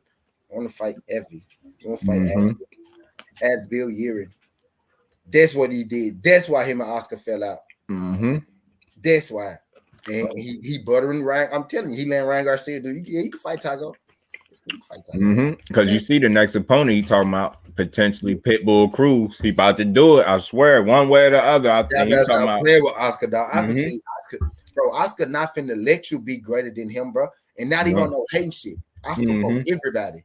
Mm-hmm. So in the end, Oscar go make you fight somebody, bro. Yeah, he is. He said, "You think I'm finna let you get through here and I had to fight all these people?" Like, nah, I could give you some paydays, but after that, you gonna have to fight. He said, "You Mexican? Nah, you ain't finna be better than me. You finna have to show us you the Mexican goat. You finna have to show us because I had to work for this shit." Mm-hmm. Man, Oscar not stupid. Oscar not stupid. Oscar said, "Yeah, Canelo, it's time for you to get another loss on this motherfucking record. Let's hop in here with Charlo. Let's see what this Charlo." He said, "No, you did this with Floyd." He said, "No, you did this already. I fought one of those before already." I fought one of those before. I'm not doing it again. OTB salute, bro. That guy is dangerous. OTB was good, OTB. He said, "Yeah, Durham was dangerous." Oh shit! That man said, "Yeah, Derek was dangerous, dangerously in love." You right? He was dangerously in love. Shout out my guy OTB was good. His dog, yeah, stop playing, man. I'm not finna play with Canelo. Hey, Oscar gonna let you. Hey, Oscar is a savage. Dude is a savage, bro. OTB, my bro. Salute, bro. Oscar is a savage. Oscar said, "It's your fault you ain't pick no fights that get you one this ass whooping that I'm about to put you in here with. Y'all want to cash out on my investment? No, it's your fault. See, when you got somebody as skilled as Tank, you can't do it like that. You got to go the other way. When you got somebody as skilled as Tank and you flow it, you got to put them in there with somebody who ain't made you no money yet to make you some money. Rolling. You know what I mean? He got to let Tank, who finna get away from him, fight Rolling, somebody who ain't did shit for him to balance it out. That's how he go floor and make his money. Right. Oscar, like, you think you finna get up out of here? Nah. Nah, you're gonna fight somebody. You're gonna fight somebody. That's why him and Canelo fell out. Folks don't know. I'm telling you, that's why they fell out. I need to do a certain on it. The real reason Oscar and Canelo fell out. Because he tried to make that man fight Charlo. He said, "Okay, just got off the phone with Al. You're gonna fight Charlo." He said, "What? You're gonna fight Charlo? What? You said you weren't scared. You just said in the interview you weren't." He's like, "Oh, you're joking. He's like, "Oh, you don't think you can beat him for real?" But why you ain't say that? And Canelo said, "No, I'm getting out of here. I'm not fighting him." The man daring, bro. Stop playing. Either Kovalev was controlling the fight with Canelo. He was even winning until he let Canelo start coming in. Canelo had no reach at all on the outside. Bivol was better than Kovalev and Plant. Y'all got to check out my Sudden T. My Canelo. Nobody even watching my Canelo or Bivol fight breakdown prediction because y'all already know what's going on. But check it out. I dropped some gems in there. I think you should watch it. I dropped some gems in there. I think you should watch it. Here go this guy again. He said, "You think it would have been good for Spence to move up 17 pounds?" I don't know if it would have been good for him or not. I just think it's cool that it was on the table. I think it's cool that Spence was willing to do it. And I think it was cool that Spence really was in that motherfucking Canelo sweepstakes. I thought that shit was. I wasn't hearing that. I wasn't trying to talk about no Spence fighting Canelo. That shit was bullshit. I'm not talking about that bullshit. I'm not talking about no motherfucking fantasy fights. Nah, that wasn't no fantasy fight, nigga. That was. Listen, y'all, just take that for example. They let you know. And I know this, but that shit was over my head. The media really pushed it out there to see how we go react to it. The media put this shit out there for us. Believe it. Some people went in on it. Some people didn't. But that was a real thing. We just didn't know. You know what I mean? The media pushed it out to see how we go feel about it. That's a prime example. You know what I mean? I be telling y'all that now. But, you know, that shit happened with Canelo. I said Floyd and I often say Floyd and Earl. That shit happened with Canelo and Earl. You know what I mean? He said, "We asked for Charlo, we give him a car." We asked for Benavidez and we give him a car, but we asked for Charlo, we give it. Yeah, right. He said, "Yeah, on fight week." Yep, that shit crazy. That shit blew my mind. Do I think it would have been good for him? Earl walk around 160 anyway. Surprise. Earl walk around probably 170. Earl used to walk around 170. Earl probably walk around like 160 now. You know what I mean? Probably today, right now, Earl probably walk around 160. In between weight and shit, he probably cut down to 13 pounds, 10 pounds. That ain't shit. You know what I mean? That ain't shit. You know what I mean? That boy walk around at 160. Believe that. Believe it. Believe that. Now, this is the question, y'all. This is the question. Imagine him staying at 160, adding muscle, adding shit. Imagine him getting up to 180 muscle and coming back down to 164 to fight Canelo. Imagine him getting up to 175 muscle, coming working his way back down to fight Canelo at 164. That's the question we need to be asking. Shout out my guy Mike Biggs. If you're sliding through this, John Mike Biggs. He just so is Ryan versus Cruz confirmed? No, it's not. It's not. He's not fighting. I don't think he's fighting them next. I don't think he's fighting Ryan next. Not at all. Not at all. Not at all. Yeah. Big fish. Yeah, man. We hear it's big fish time. It's big fish time. Yes, sir. Canelo fight week. we still buzzing out there Earl Ugas. You know what I mean? We focused in on Shakur, but we still kind of feeling that, you know, that Earl Spence shit right now. Still right now. You know what I mean? That shit crazy. That lets you know that's a fight. That's gonna be a fight we remember. You know what I mean? We might not recognize it right now. I recognize it right now because I could tell about what happened. Like, you know, what happened then, how we talked about it. You know what I mean? The fight we gonna get out of it. Yo, imagine if this man is able to beat Yordenis Ugas and Bud Crawford back to back for undisputed. They gonna really hate this man. They gonna be saying his pay-per-view numbers did 7,000 then. You know what I mean? They gonna really hate this man. You know what I mean?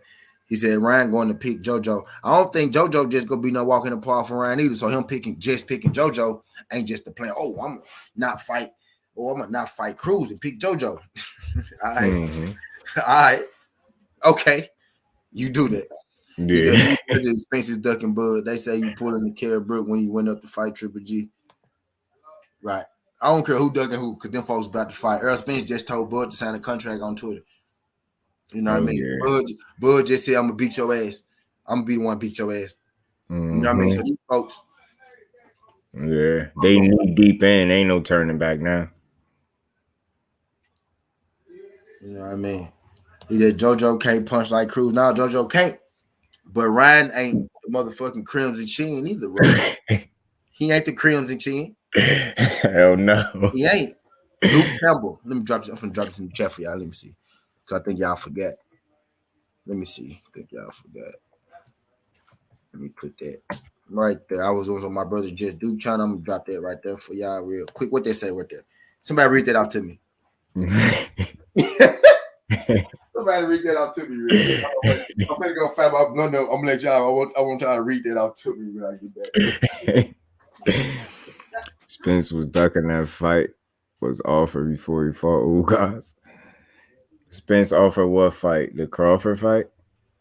Hey, respectfully, I don't even understand at this point how somebody could possibly, like, in a logical mind, really convince yourself that Spence really ducked Bud. Like, oh man, like you got to think, like just put things in perspective, right? They both had 47. Don't matter who been there longer, right? Once Bud got there, he went snatched up a belt, right?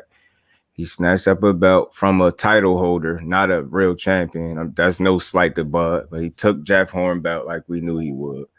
And it seemed like he was content with having that one belt and facing subpar opposition for big paychecks.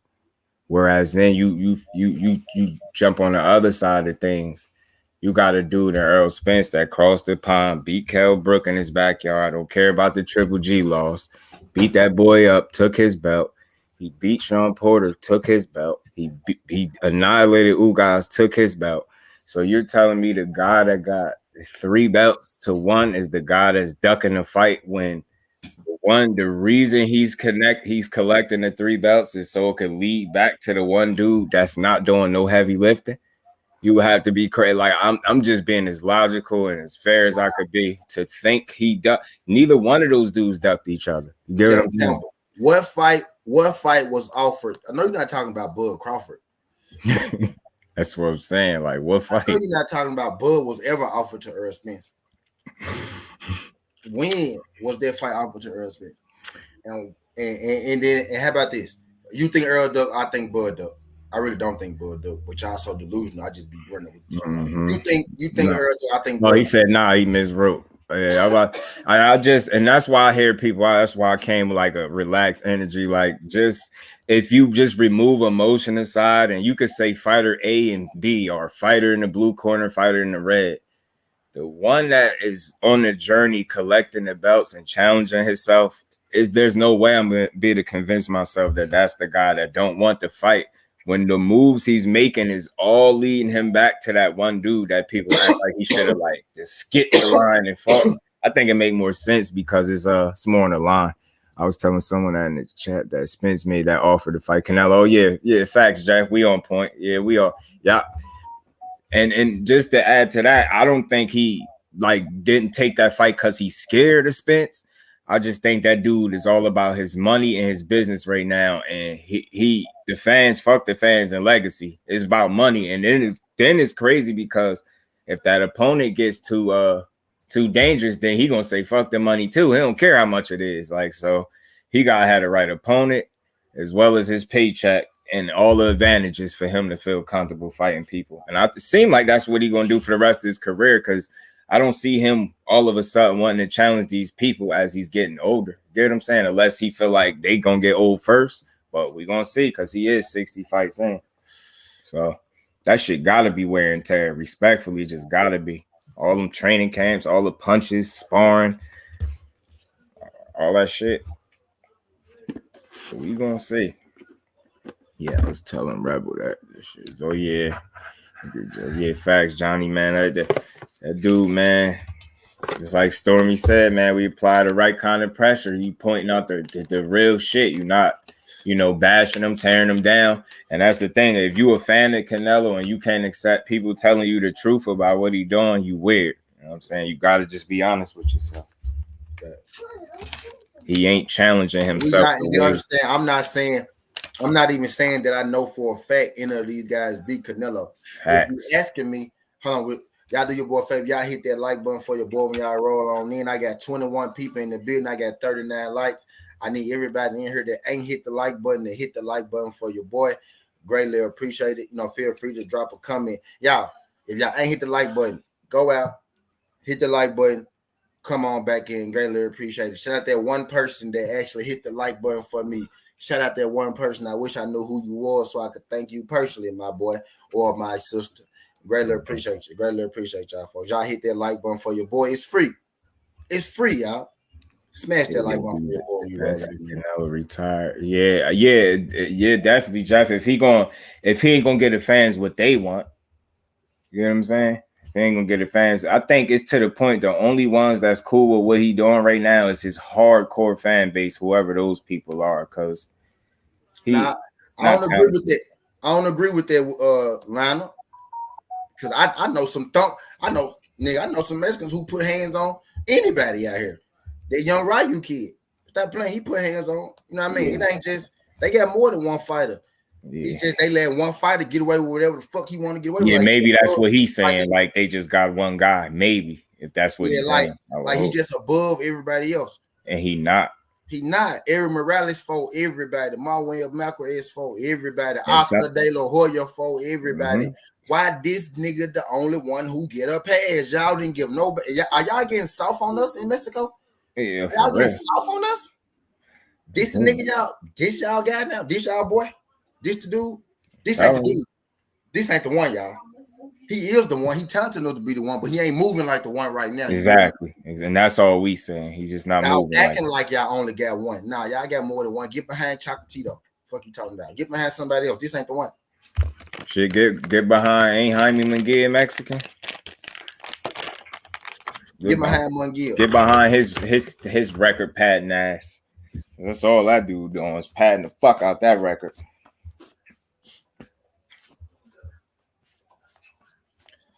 Nah, I know people know. I was on Twitter, and the dude I respect, he boxed too. He boxed as well, or he used to, or something like that. He work in the gym, something like that. He said Charlo Benavidez is not a better fight than Bivol and Beterbiev. I said, hold on. I said, but he not fighting Beterbiev. He said Beterbiev is likely to be after the Triple G fight. I said, okay. But he didn't turn down a Beterbiev fight. He didn't have that fight in the works. He got a Triple G and a Bivol fight in the work. So how can you add Beterbiev and say that's a better? Yeah, but Bivol and Beterbiev is equal to Charlo and Benavidez, but he wouldn't never go fight Beterbiev. Now they saying, oh well, it's gonna be after. Well, the contract that he signed was the one that I'm talking about, and he signed to fight Triple G and Bivol, other than Charlo and Benavidez. Like now, you heard what I'm saying, y'all? Like people, they delusional where they really added Beterbiev to the situation. And he's not in the situation. What I'm saying is it would make sense to fight Bivol and Beterbiev, but that's not even what he's doing. Y'all get what I mean? But this man telling me that that's a better fight than what he got rid of when that's not even a fight that was on the table. Y'all get what I'm saying? So just do. They is that delusional. I mean, not just do. Who said that? T20. Yes, they is satisfied. They satisfied whatever you do because they'll create scenarios in their head to make themselves satisfied. Yeah, they satisfied because they know the chances of him losing as long as he on this tour that he on, if the chances are significantly lower. Just call it what it is. And it's he think he's slick what he doing, and it's crazy because you gotta look at it a little bit closer. He fighting champions, and then you gotta think couple these dudes are undefeated, but he catching these inexperienced dudes that just can't really hurt him. So he don't have as much to worry about, and it's not a coincidence that he moving like this. He just went from fighting somebody with lack of power. No disrespect, I like Caleb, that's my guy. Lack of power, inexperience, 21 total fights before that fight. You get what I'm saying? Now you fighting somebody, same difference. See, like I say, you being slick because you got people like, oh, Bevo at 75, he's the naturally bigger guy. Or he has a straw hair, people vouching for his power. I'm like, yo, the dude ain't had a knockout since 2016. Yeah, he don't punch like that, and Canelo knows that, so he's gonna go right up in there with him. And it's going. I think ultimately it might be the lack of experience maybe that ends up coming to bite Bevo in his ass. You know what I'm saying? Maybe 19 fights. I think a dude with 19 fights is gonna beat Canelo. That's how it's just like it's I think he good enough to beat him. I don't think he gonna beat him in the end. Yeah. I ain't saying he ain't good enough. Let me be clear. I'm glad you said that. They not giving him no decision because he not gonna knock him out because he ain't had a knockout since fucking like about 5 years ago. You know what I'm saying? So he ain't knocking Canelo out. And you know when he start to fight, you down a few rounds. Good luck. Good luck. The most you could be is competitive. You better be packing a mule kick that night. Yeah, man, you ain't being Canelo on the scorecard. And if he knock you down, it's a wrap. It's over. It's over. You lost. If you knock you down and go to scorecards, I don't care what happened in between. You lost. It's over. You literally like just at such a disadvantage. That's the feeling I get with Katie Taylor now too. I'm about to say that too. Yep. Can't get no decision against her. No shot at Katie Taylor, but them the same. I'm getting the same vibes. I saw Caleb Plant at least, be either up a round or down a round, or up 2 rounds, or maybe down 2 rounds. And then that scorecard drop, they had that man down 6 rounds. I said, bro, y'all got to be kidding me. Yeah, Ricardo. Now he might do that. He might do exactly that, and that's why I say like he has the skill set, but it's like with him it get deeper than just if you had a skill set to beat him. Can you sustain it with the skill set that your attack, your offense, your game plan, your strategy? Can you sustain that for 12 rounds without either getting clipped by something where you get knocked out or getting beat up in the process to the point where you're not going to win on the cards? And if it's close, you're not winning on the cards. So you really gotta damn near Floyd Mayweather. And with that Bevo, we know he ain't no Floyd. So they keep talking about his feet, man. Like, all right, he got his boxing ability. I get all of that. But when y'all see him start getting his will broke or something, don't say I ain't say it. He might make it to 12 rounds, but if he don't get the decision, don't say I ain't say it. I like Bevo too. I hope he can get a man a run for his money. You know what I'm saying? But it's more than clear. It's more than evident now that these dudes are clearly taking the fights that they feel the most comfortable they could win. And I'm not saying nothing is 100% boxing. Yeah, something could happen, but the likelihood of it happening is significantly lower when he's being able to hand. For one fight, Canelo fight and Bivol. I'm guessing Vada. Until really how I feel about that, bro. Steroids, cheats, and shit like that. They should go come to the light. That's the thing.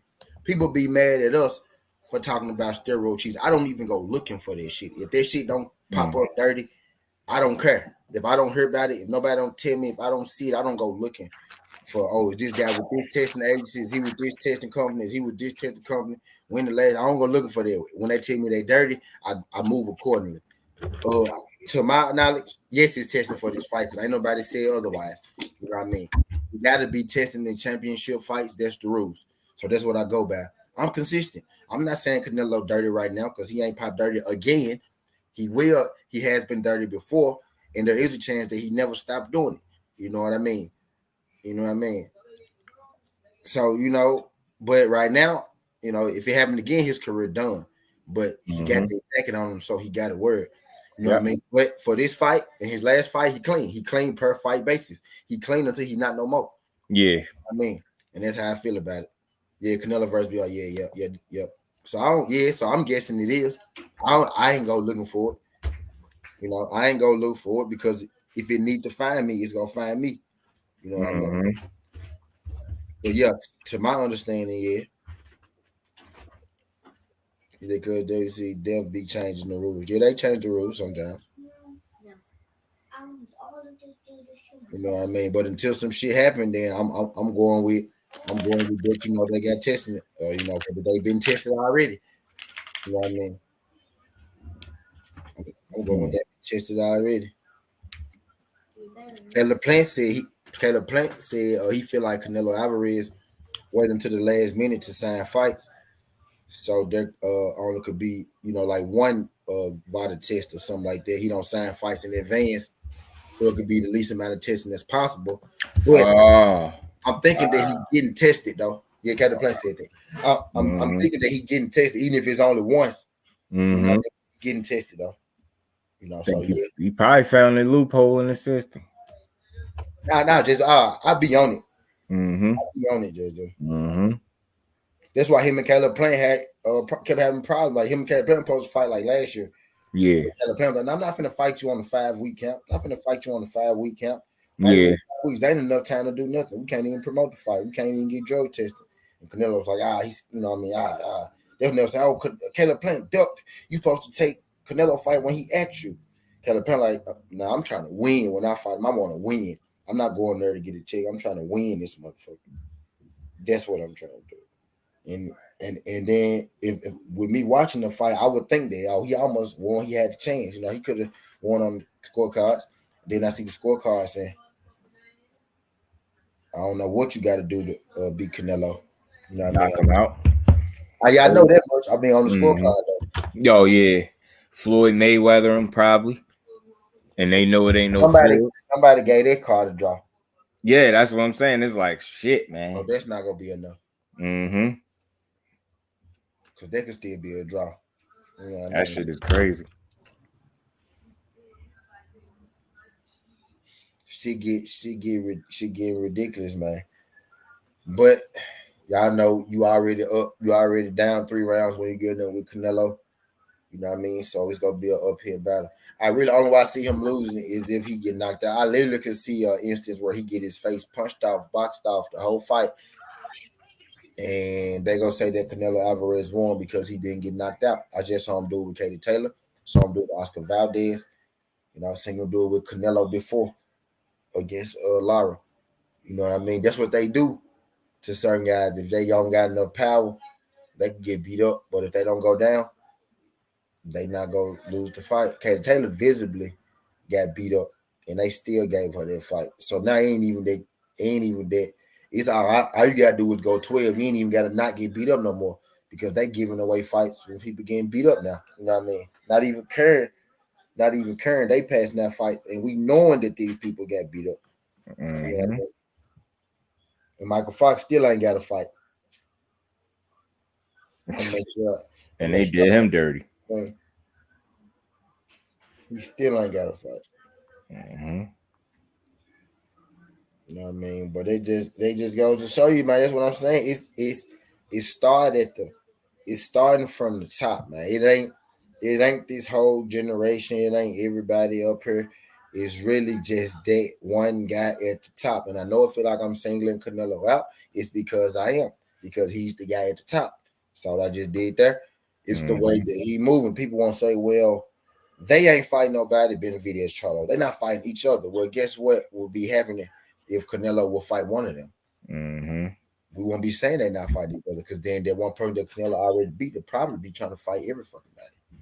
But the thing is, we don't know if Canelo beat him, and that's the real problem. Y'all want all the competition. Y'all want all the contenders to take each other out while the champion just sit there. Yeah. And then it ain't even no for sure chance that he gonna fight the dude that come out on top of all of that. Exactly. You know what I'm saying? Like that shit is crazy. I really don't see that happening too. I really don't. Somebody was to fight all these other guys as he call it, and then wait on him. If it's somebody that he already wasn't intending on fight, he ain't fighting him. He ain't fooling me. He gonna have to show me now because I see he's just moving for money. And like I said, and that opponent too dangerous. He don't even care about the money no more. He's just a straight no. Or it seemed like that. Man, you had hit something on the head, man. I like what you said. You said it's time he fight the people that want to fight him and not the people that he picked. Mm-hmm. You know what I mean? Pick somebody that want to fight you. Mm-hmm. I think Bivol do want to fight you. Caleb Plant did want to fight you. Mm-hmm. I give you credit for them. You know what I mean? Billy Joe. I give you credit for Billy Joe, but he's the worst out of the three people that I just named. Yeah. And think he fought him after he had a fight where he looked like shit. Yeah. See what I'm saying? You ain't fight the best version. Remember, he blew up, gained all that weight. You fought that dude. You fought that one. So it was like, nah. This is like you very strategic. I understand some of it from a strategy standpoint. You catching people slipping because you ain't supposed to be slipping. I get it, but it's like, dude, nobody wanted to see that. Avni, Durham, nobody wanted to see Rocky Fielding. Nobody wanted to see you and Callum Smith. Nobody wanted to see none of that. Nobody want to see you and Triple G for a third time in 2022. When he 40 years old. You was gonna fight Triple G for a third time. You should have fought him 3 years ago when he asked. Triple G had even stopped asking for this fight because he didn't think he was gonna get it. He said, what I'm saying? Triple G said, I didn't know this fight was finna happen. You just literally went and found Triple G and said, I'll fight you to try to smooth over this shit that's going on right now. All this fire that's around this guy right now.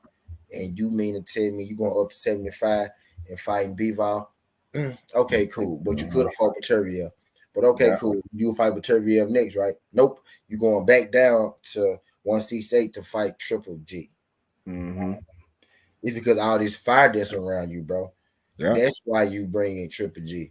That's why you got to go ahead and fight Bivol because you know after a Caleb Plant win, you can't fight none less than that at 165 or 168. You get a pass from Makabu because he's a cruiserweight. Really, you go say, oh, he's 200 pounds. So that's hard to argue, right? He's 200-pound champion. So you could do that goof ass shit. But if you once that fell through, you couldn't fight a scrub. So you pick the guy you think is the least threat. Okay, you said Charlo, Benavidez, Boo Boo. I'm gonna fight Bivol. That's what I'm gonna do. You pick the guy who was the least threat to you. You know what I mean? Now your fans can say, well, Bivol is better than Charlo. Bivol is better than Benavidez. They don't believe that shit.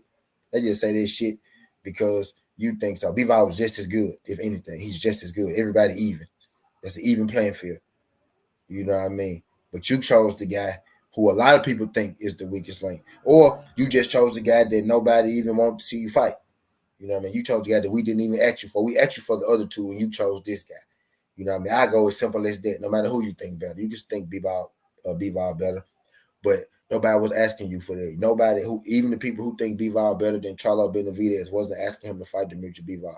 Y'all was asking him to fight Peterviev. Y'all was asking him to fight Benavidez, Charlo. And once he said that payday shit, everybody wanted him to fight Boo Boo Andrade. He really made Boo Boo Andrade a name. He gave Boo Boo Andrade a name without Boo Boo Andrade having that fight that he'd been looking for. You know what I mean? Because that made Andrade famous as well. That made him recognizable, you know, to the average fan. That payday shit. You know what I mean? So the people was asking for those fights, and you gave us a fight that, you know, necessarily that you wanted. It ain't a bad fight. It's not a bad fight, but it just ain't what people ask for, you know? Don't get the people going, and it shows. Which is why you got people like me talking about everything else other than you versus Bivol, which is actually a championship fight, and it should be an interesting matchup. But you don't even got your fans talking about it. I don't even see your fan pages excited about this. People who mess with you. I don't even see them really talking about this. Be real with you. They talking about Shakur Stevenson being Puerto Rican and black. That's what they talking about. They're not even talking about your fight. Yeah, and that's crazy. That's so insignificant. You know what I'm saying? And that just goes to show it seems like people starting to give a fuck a lot less now. Maybe that's what's happening, and rightfully so, man. Enough is enough. Get a consumer what they want, or you gonna feel the, you know what I mean? You gonna feel it in your pockets, or in terms of the attention you've been getting. Ain't gonna be the same. And it might not even all happen drastically all at once, but I think this is like just the beginning, you know what I mean? And I'm pretty Mm-hmm. sure this fight probably gonna happen, and they go say this jump did 100,000 trillion pay-per-views and shit like that. But I could see even the feel around this fight ain't the same as the other ones. Even the other ones, you know, were felt bigger than this one. This actually it should be. This actually is a big fight. It don't feel like a big fight though. You know what I mean? Bivol, Canelo unification. You know what I mean? Because it don't feel like that because we were supposed to get Charlo. We were supposed to get Benavidez. That's why this one don't feel like all that because yes, it's a good one, but it ain't quite what we thought we was gonna get.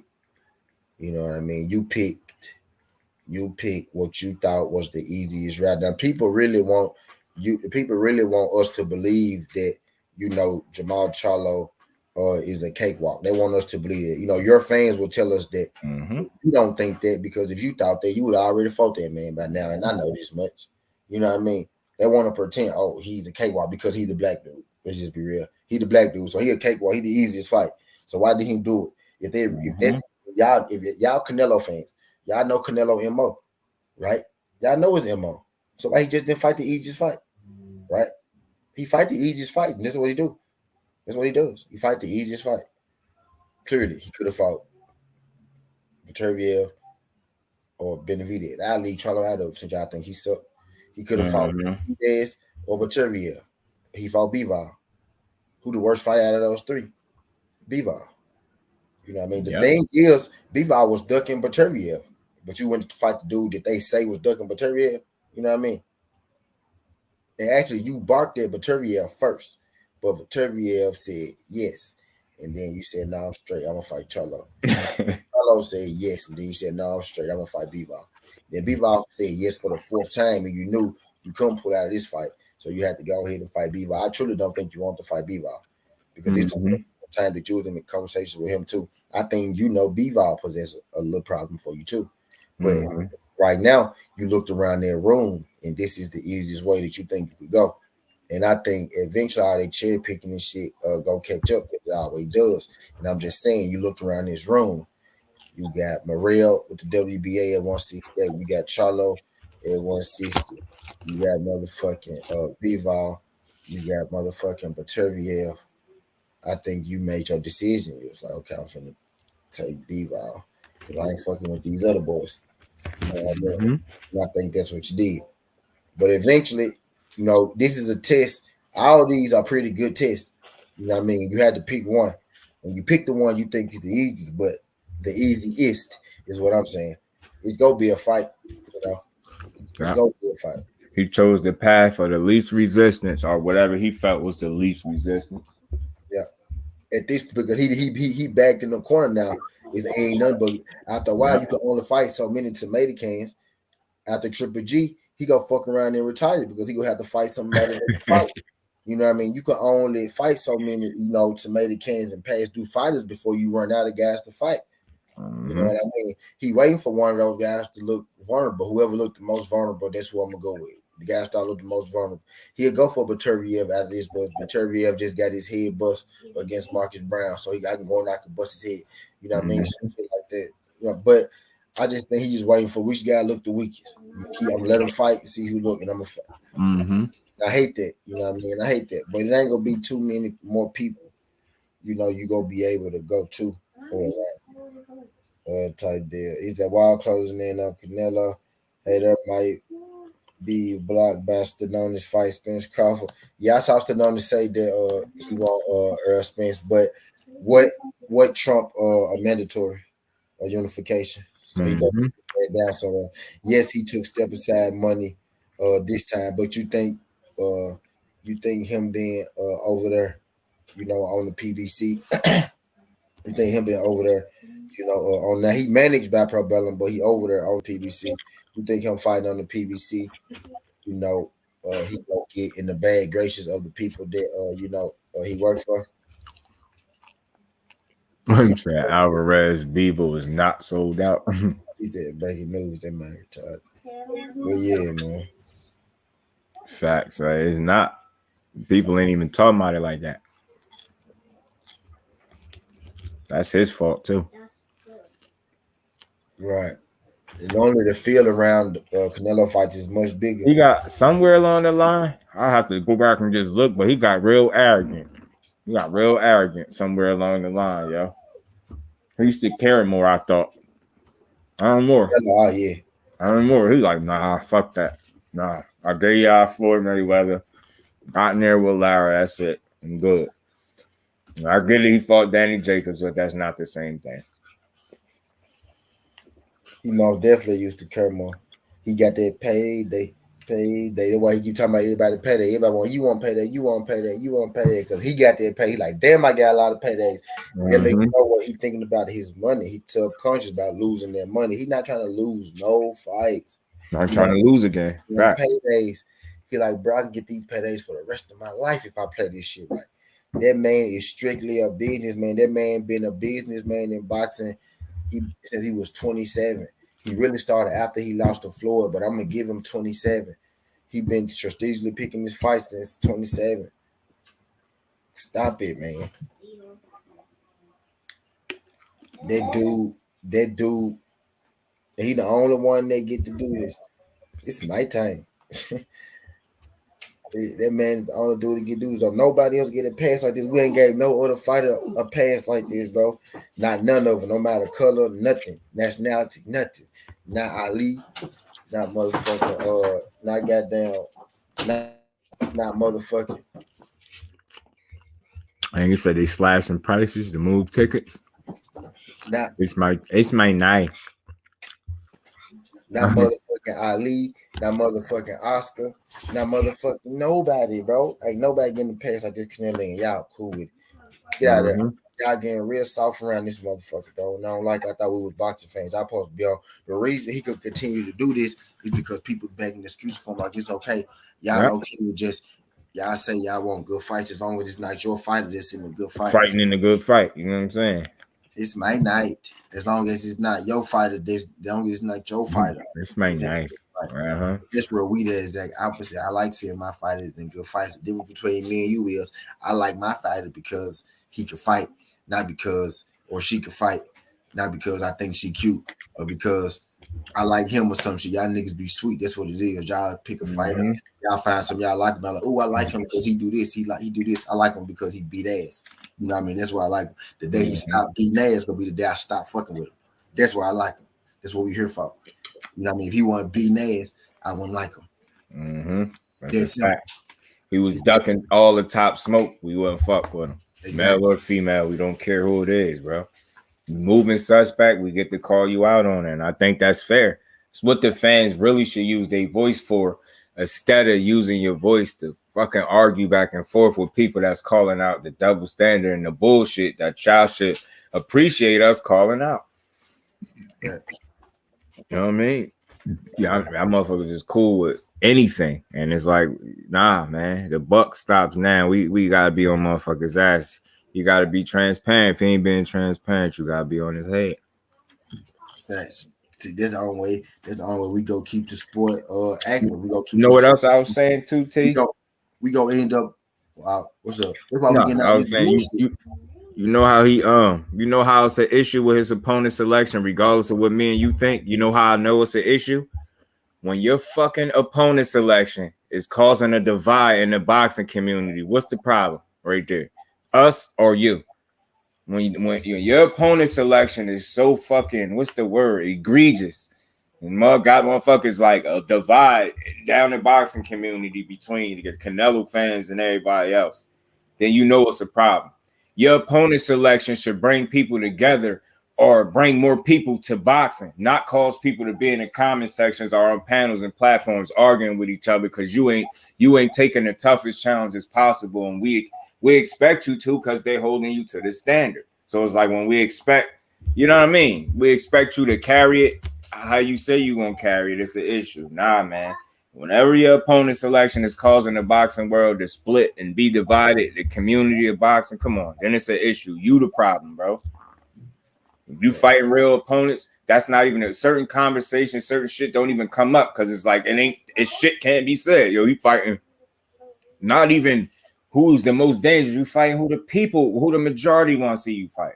And like I said, man, it's the difference of fighting somebody that want to fight your ass and somebody that's accepting fighting you. Like, yeah, because they thinking long jab, that's millions of dollars. Who in their right mind gonna turn that down? So all that being scared, nah, the motherfuckers ain't scared. Motherfuckers ain't scared. Who gonna say no? If Canelo, they call my phone right now in Jersey and they ask me if I want to fight Canelo, you think I'm not? And y'all gonna see me get put to sleep, but it's cool. We gonna party after that. You gonna just have to put me out. For who the fuck? One of us, he called somebody on the street. He called my phone right now. Eddie Reynoso on that phone talking about you fight Canelo. Untrained and no, hell yeah. Let's go. Fuck it. Go ahead and put me to sleep for a few million. I need a good nap. You know what I'm saying? What you talking about? Salute, Tay. Deliano, salute, bro. But yeah, man. Who the fuck turning down that money? Nobody in their right mind. Unless you truly pussy. And like I said, it's bigger than just people. I feel like something that you've been doing all your life, you don't do that shit all your life to be scared. Just think about that and apply it to anything that you've been doing all your life. Are you scared to continue to do it? No, because that's what you've been doing. So I think with Canelo, it ain't a matter of him being scared. The question is, how much is he willing to challenge himself for the remainder of his career? You know what I'm saying? And like I said, not complaining about the Bivol fight, but it's just like it's gonna be hard to get somebody that's gonna match up accordingly, other than the people we feel like we want to see him in there with. And that's just it's tough. It's tough.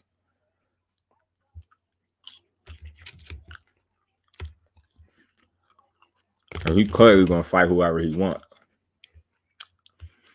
But if the lack of buzz that's surrounding this fight is any indication that the people is getting tired of him shining up shit and telling you in his goal, then maybe you have a change of heart. But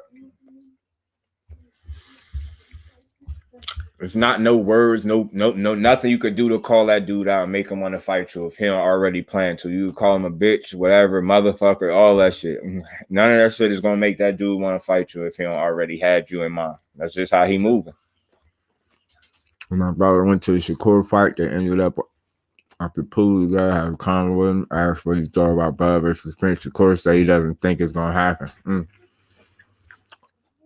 Said Bud is not fucking with that 64. He's shaking my head. I'm a Triple G fight about to flop because this Bevo got zero buzz. And like I said, Johnny, I think it might be a sign that people are actually tired of this shit. Maybe. And it's like Stormy B was saying, he jumped on the panel for a minute. We're not tearing them down and bashing them. We just asking people to be accountable. Hold yourself accountable. If you take a shit fight and you get criticized, accept it. And I'm not saying Bevo is the shit fight, but you know he had plenty of them in the past. So it's like you can't do shit and then tell people how to feel about it when you giving somebody something they ain't want. Get what I'm trying to say? You don't get to pick what you want to do and get to choose how people feel about it. Like if you gonna do what you want to do, you gotta expect criticism, man. You open yourself to that. You open the floodgates, and you got people feeling like you don't give a fuck about what they think. You know what I'm saying, I'm telling you, unless it was me just misinterpreting this dude when they used to translate him in Spanish, he was all about the fans and legacy and shit early on, wasn't he? Mr. I was born ready. That dude turned it, man. He started wearing silk pajamas, making too much money. He said, "Fuck that! I want this money." I already fought enough people. Like I swear, at the end, a part of me think he'd feel like that. Like, yo, nah, I'm fighting who I want to fight. I earned it. And nah, we just ain't trying to hear that. Like, fuck that. Nah, we don't gotta accept that. You good enough to win any of these fights, dude. So fight him. That's why we want to see him. I want to see it. You know what I mean? Do you really that dude they saying you are? You really might be, but we ain't gonna know what you skipping out on, it's just too many names. Like I said, you got Andre, he gonna be in the third weight class that you was in together. You still not gonna fight that dude, and he ain't lost yet. So you still don't want to fight him. You trying to convince us a dude that's in the third weight class where you was at is horrible and you shouldn't fight him. Yeah, you dumb. Good luck convincing real people that that's the reason you don't want to fight him. I ain't no fanboy. You could tell them anything, they're gonna run with it. You see, Spence got 3 belts. All roads lead to undisputed. He cleaned up the side of the street, made the easier fights, beat their asses, took the belts off 3 different champions, and he'd be on his 4th champion with Crawford. And y'all still talking about somebody ducking. Meanwhile, y'all man taking big paydays for mediocre fights, and he was cool with it until he wasn't no more.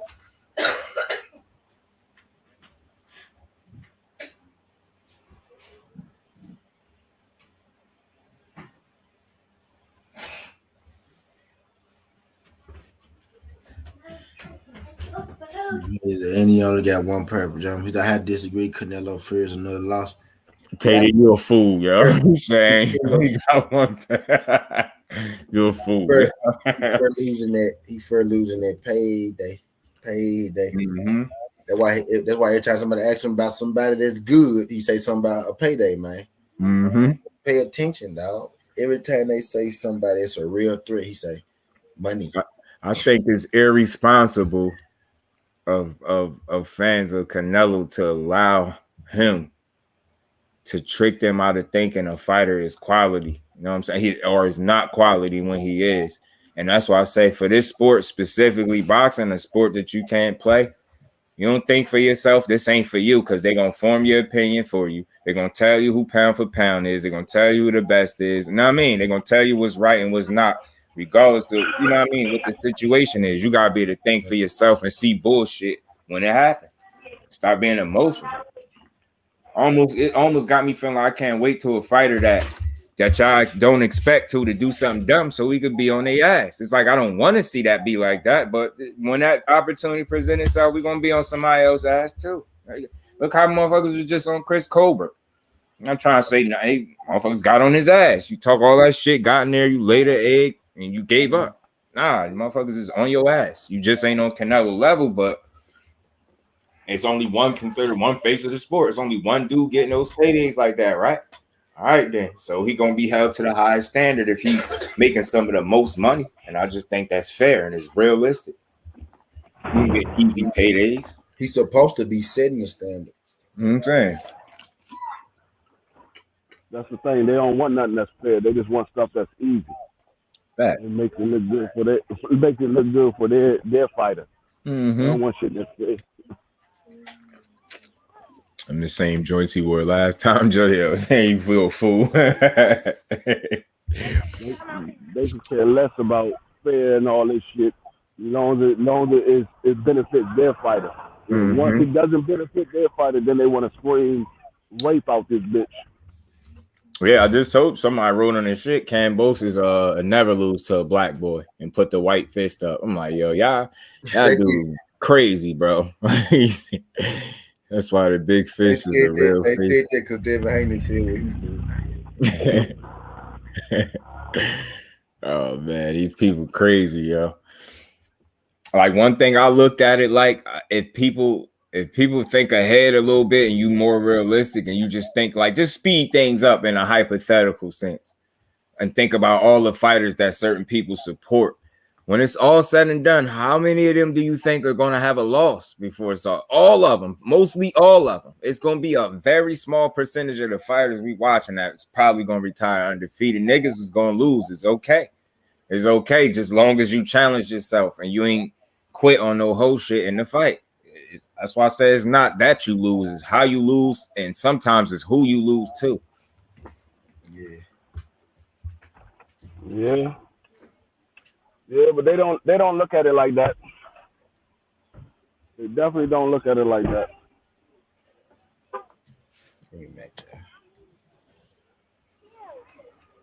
He said, let's just do it. That's why the big fish, the real face of box. He for sure won though right now at this point. What I'm saying, and he a clean fighter. You know what I mean? That's why they trying to find. Why they trying to make him dirty, because he fighting tough competition. He moving the way that a champion's supposed to move, and he clean. He a threat to be, to be better than Canelo Alvarez, to be seen as greater.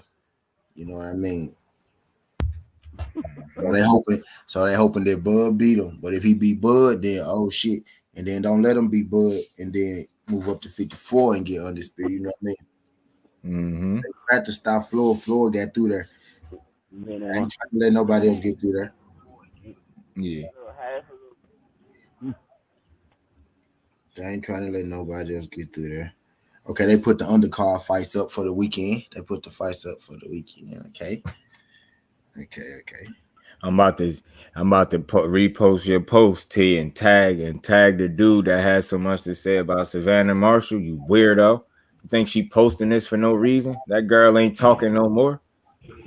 Just used her name for some juice. It's starting to look like. I hope she ain't do that. I'm never gonna like her if she did that. I swear I'm never gonna like her. I already don't like her now. I'm never gonna like her. I'm telling you. Least you could do is fight the girl after you done got some juice off her name. You weird, tall ass. I ain't even gonna go with it. She's stupid though, man. Dude, all them comments for this girl. And that's why I say, where do these people confidence be coming from? Like, do y'all base it off of what y'all actually seen or just how you feel? Boxing ain't for how you feel. Boxing don't give a fuck about how you feel. It's like, or what you think. You know what I'm saying? It's just what it is. Like, where do y'all confidence come from? That's why I be saying my big question to the Cambosis fans: how long y'all been a fan of that dude? How many of his fights you? I need answers, man. How many fights you watch, bro? Like, where are you getting this confidence that this dude is just going dog walk? I heard somebody really wrote that on my comments. He going dog walk him. Like, what? Name me a fighter you seen him dog walk. Nah, that what Tony Revere said. I don't see none of that, yo. The dude is quick, like he got some speed. Let me be fair. He got some speed. When he was in the fight with Teofimo, he fought with some heart, in my opinion. He'd throw some punches, he'd try in there. He's not gonna just lay down. That's what I seen in there, so that's cool. But nothing I seen in there is making me feel like, Devin Haney, man. He gonna really have to worry for it. Man, fuck that dude. We gonna smoke his ass, man. He ain't better than him at nothing. I don't give a fuck what you trying to break down. He ain't better than him at nothing. And I hope he show him that. I swear I hope Devin Haney go in there and try to stop that dude and not put himself in the wrong, but really just go in there and try to hurt him, man. For real, man. That's the fight. Somebody asked what we looking forward to. I'm looking forward to Charlo and Boots fight too, but not each other, but their fights respectively. But now I'm starting to, it's because of the Cambosis fans. I can't wait to see that shit. Damn, it's gonna be like my brother in there fight. I can't wait to see that. Whole time, nigga. You gonna think I'm #1 fan out this? I'm telling you, anything, a jab. Yes, punch his ass. Got here, man. He gonna be commentating like they be commentating at the real fight. I'm telling you, I'm being here on one. Don't get hurt. Don't get dropped. Don't do none of that, especially calling them pill fists. Please don't get hurt. And then knockouts. Sometimes we get knockouts when we don't expect them. Don't get knocked out. Oh man, he get knocked out. I'm on his Instagram the next day, and I'm gonna make a Twitter just so I could talk shit to him. Oh yeah, he get knocked out. Yeah. Go ahead and get knocked out. I'm on your Instagram. Every post you make after that, the one where you try to thank the people how you tried your best and all that, you gotta get that speech prepared right now because that boy about to beat your ass and you know it. If you was my absolute favorite fighter in the world, and I'd have seen the way you was for Tio as opposed to Haney, you don't even look excited to be fighting that dude. You don't look confident. Nothing you say is confident. Now it's like how people be selling you that they confident. That's what he doing for this fight. For the Tio fight, I believed him. For this one, I don't. Ricardo, Frank Martin, Michael Pereira, Risa Lean on Charlo Selecki.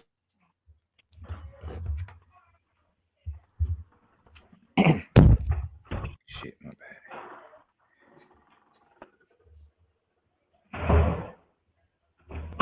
Saying that. Why do you keep telling me error occurred? What is that? That shit tripping. So here after the build up, I went back and watched the Bay fight. In fact, Bay was on a long layoff. I'm going. My birthday, June 14th. I'm gonna go to the Charlo Selecki fight. Oh yeah. All right, bet. Conor Ben wants Keith Thurman in July. Conor Ben said that. What y'all think? Conor Ben said that. I just lie. I fuck with it. Yeah, it's on Boxing News 24. Said Conor Ben wants Keith Thurman in July. Now that I ain't mad at that one. I'm not necessarily mad at that. I could live with that.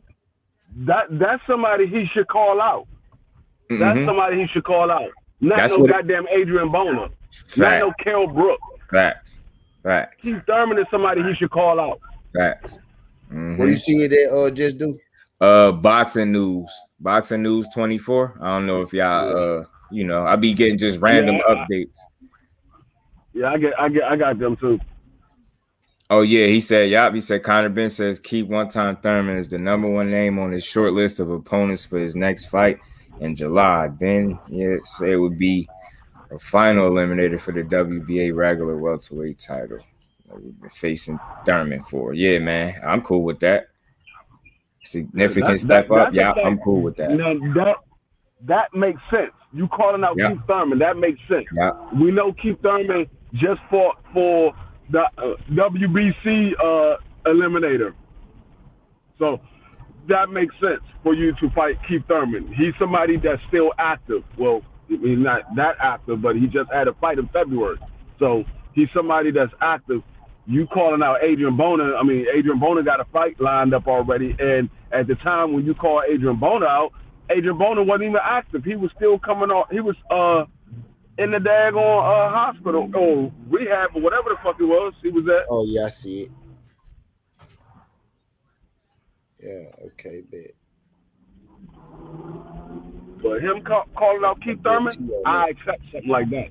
Be laughing at that. That should be funny. Mikey Garcia versus Conor Ben. God, that'd be funny. Or Conor versus Danny Garcia too. Yeah, Danny on his list too. Kell Brook and Maurice Hooker complete the list. It's 5 other names he got. I'll take the Danny one. I'll take Danny, Mikey, or Thurman. Shit, I don't want to see Maurice Hooker because he ain't been active. And Barrios, no, hell no, I don't want to see that. He fuck around. He gonna smoke Barrios. Yeah, I'll take it. And that should be funny though. Mikey Garcia and Conor Ben. That's just not 2 names that I ever thought to mix up. That should be funny though. I can't say that enough. That should be funny. Even Mikey and Danny Garcia. Just them certain matchups. This should be funny as hell, man. If there was to mix it up. Imagine Danny both because if you think about it, they got like shit that's similar with them. Mikey and Danny, they got good timing. They're not real fast. Get what I'm saying? It's good punching power. They don't throw a lot of punches.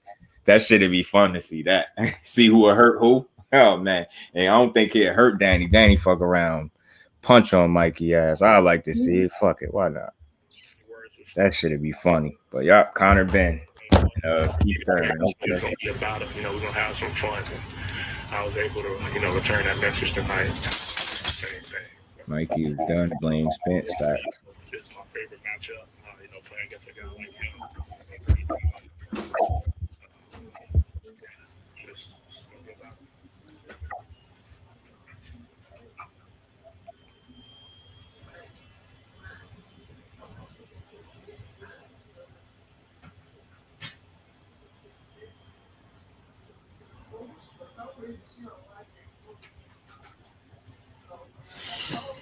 Oh, shit, my bad. He said Mikey is done. Blame Spence. No, I won't see Mikey fight nobody. I do want to see Ben keep Thurman. Well, it'd be funny as hell, man. It'd be funny. But yeah, Keith and Conor, that sound like something to watch right there. Yeah, I'm writing it down. I'm looking to that. Because regardless of how that fight play out, I feel like that's a legit test regardless of anything. I feel like that's what's up. Go ahead and you could knock Keith Thurman out. That's what's up.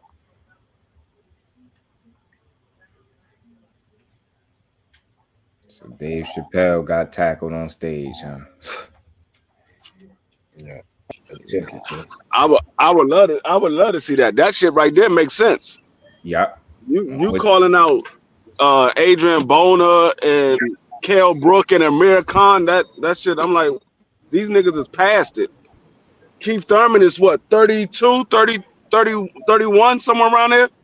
Yeah, like 33.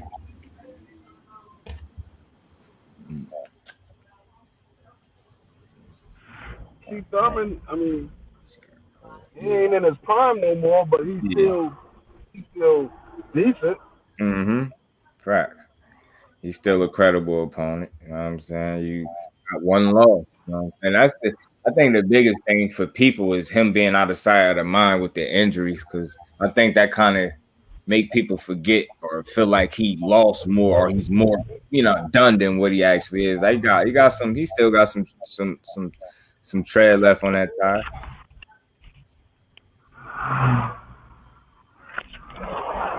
Yeah, Keith Thurman got some fights left in him. I feel like as long as he's smart, he could hang around for a little bit. He just can't. He can't go off of like that young man energy. You got to use your head for this later part of your career. Be smart. Now that I can understand being smart. How old is Keith Thurman? I think 33, 34. Let me double check. Something like that. Might be 34. He's like 30. No, he's not that old. He's younger than he's younger than Bud. He got to be like 30, 32, maybe 33. I think he's 34. He's younger than Bud. He older than Earl. He like 2 years older than Earl, 2 years younger than Bud. He like 34. Yeah, 33. Yeah. Mm-hmm. Like maybe 32, 33. I was like, when is his birthday? Yeah, I was like, he got to be like 32, 33. I think he just had a birthday. If I'm not mistaken, I think he just had a birthday. Yeah, I knew he was older than Earl though. I thought he was. I know he's older than Earl. 2 years young. I thought he was in between them. Yeah. It might not. I don't think his birthday was this year. I think it was late last year, if I'm not mistaken. I'm trying to see is he closer to 2 years. I could have sworn 1 year I looked and that was 2 years apart. I could be tripping though. No, wait, right now they 2 years apart because Earl is 33rd, yeah. That's what I said. I know it was like late last year, not early this year. Yeah, but so if you look at Earl, so this year he will be 34 and Earl will be 32. So I knew I wasn't tripping though. Yeah, because I'm about to say Earl is 31 right now and Keith Thurman is 33. 32. Earl 32 right now. Earl hit 32. Yeah, recently in March 3rd is his birthday, so he just hit 32. Spence. Oh, his birthday just passed? Yeah, in March. March 3rd. Okay. Okay. Yeah, I knew he was 31 earlier this year. Yeah. I didn't know when his birthday was, but I knew he was Leo 31. 33 Leo, Danny 34, AB 32. That's 35. Why I thought Keith was 34 because Danny 34. That's why I thought Keith was 34. Yeah. But but like I said, Keith Thurman still got some years left in him. He's straight. That's a fight he should be calling out.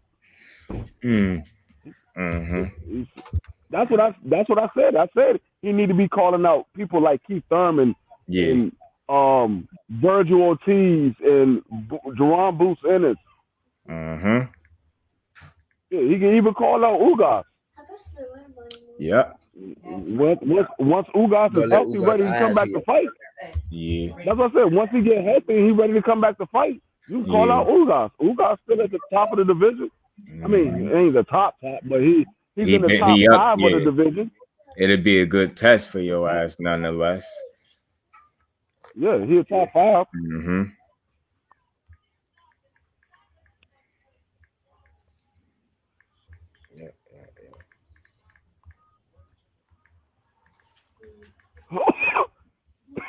That's what I like to hear from him. He probably is because he didn't go on yesterday, so he probably is. He usually come on like 5:30. It'll be 4:30 your time. Yeah, I know this one. I know it's getting about that time. He said Danny is done. Blame Spence. Danny go. Who Danny? Danny said he wanted to fight. Danny wanted to fight Keith. I mean, wanted to fight Terrence, I think, or some shit like that. Yeah, but so is that shit official with Lopez and Taylor? I don't know. I'm hearing. I ain't sure. That's why I ain't saying nothing about it. I ain't extra around or no shit like that. But I'm hearing it. That's why I ain't reporting. I heard. I went on YouTube. I went on YouTube and I saw a bunch of people talking about it. But I was like, I didn't hear nothing official, so I'm not even going to say nothing about it yet until I hear something official. About it. Because I ain't asking about it. If that I shit really want to see if it come out. Yeah. If that shit is official, that's some crazy shit right there. This man coming off a loss, move up to 140 and fighting for undisputed. Come on. If that shit is official, Bob Earn back to the same shit he been doing. Yep.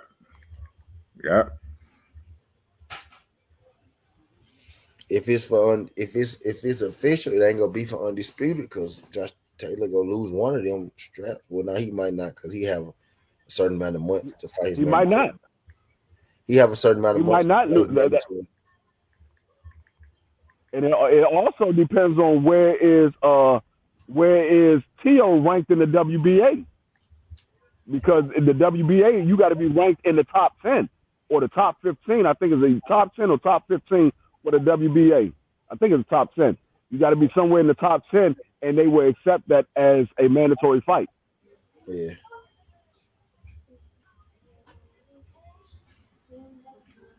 We think he's a super WBA.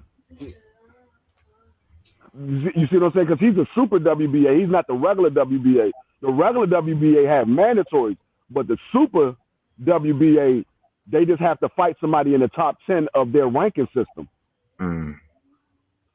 Conor Ben got to get them to change his picture on Box Rack. That shit looks spicy as hell with them straight backs. that shit it looks stupid as hell. The fuck? You gotta get that off there, man. Tell him to take that shit down. Put your glasses back on. Keep third. Bob Penn, everybody's did they put a replacement for that the Herkovich fight, or they just canceled the fight altogether? Yeah, they got a replacement today. I forgot his name. It's a black dude now, though. Some Alexander. Yeah, they found the replacement for him. Is that be doing hand wraps tonight? Is that for the IBF Eliminator though? Because I believe the Herkovich fight was supposed to be for the IBF Eliminator, even though Ortiz fought for IBF Eliminator.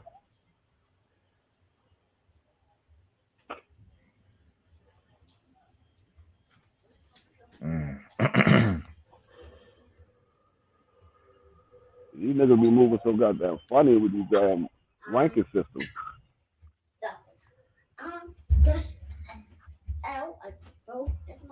You got enough money, you can fight wherever you want to fight at. Yeah. You gotta have enough money and have the right promoter. And you can pretty much fight wherever the fuck you want to fight.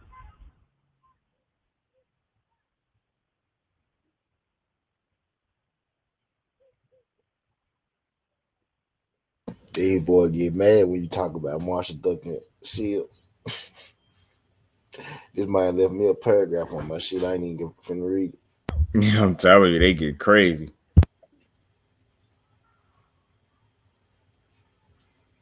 I ain't even finna read that shit, man. Yeah, though. I'm gonna end this junk. I'll be on about 30. I'm gonna end this junk because I'm finna rob the book. I gotta make my bets and shit. I lost my early bet, so I gotta make my night junk. I'm finna. Oh, you about to rob the bookie? Mm-hmm. I'm about to ride. I'm gonna be on the other junk though. I'm gonna be on the other junk. For that one. Okay. Yeah. So if y'all be up through that junk, follow up through that junk. If y'all see that junk, if y'all ain't subscribed to the other channel, subscribe to the other channel. You know what I mean? As well, because I be dropping shit on there too. I had my first 100 views on my other page today. That's my first one to hit 100. Shout out, Mm-hmm. shout out to y'all good folks. It was good. Fucking with your boy all the time. I got D Free, my guy, Just Duke. Tatey, Jeff Kelmer, keep coming through. Appreciate everybody slid through this. And I did 2 hours and 28 minutes. If y'all ain't checked out my Southern Teas that I dropped earlier, make sure y'all check out all the Southern Teas I dropped earlier. I think I did 3 today on Shaq and Foster. I did that jump like at 3 in the morning on Shaq and Foster and Shakur Stevenson. Verbally agree, on the match. More than likely, it might be sooner than we think because I checked in on Shaq and Foster #1 in the WBC. So, 2 things from that. Shakur willing to fight Shaq and Foster, and he probably gonna stay at 130 longer than people think because he said, that, he plan on giving everybody their shot, when they get it. That sound like to me that he planned on being at 130. He clearly gonna be there long enough for him to fight Shaq and Foster, right? That's what he just said. So I don't think Shaq and Foster gonna be his next fight. Facts. You know what I mean? So what I took from there was that man planning on, being at 130 for a little second. I'm finna drop the page for you, Teddy. I'm finna drop that jump for you. So I'm gonna do it from my phone. I'm finna drop it for you so you can see that shit. So you can so y'all can slide over there. No, I be robbing the boot. That's where I be. bet. That's where I be chilling at. I ain't put it up yet though. But I'm finna drop it for Yeah. I'll be there when you drop it. Teddy. Drop the other page for you. I think you already subscribed to the other page. Yeah. I'm there.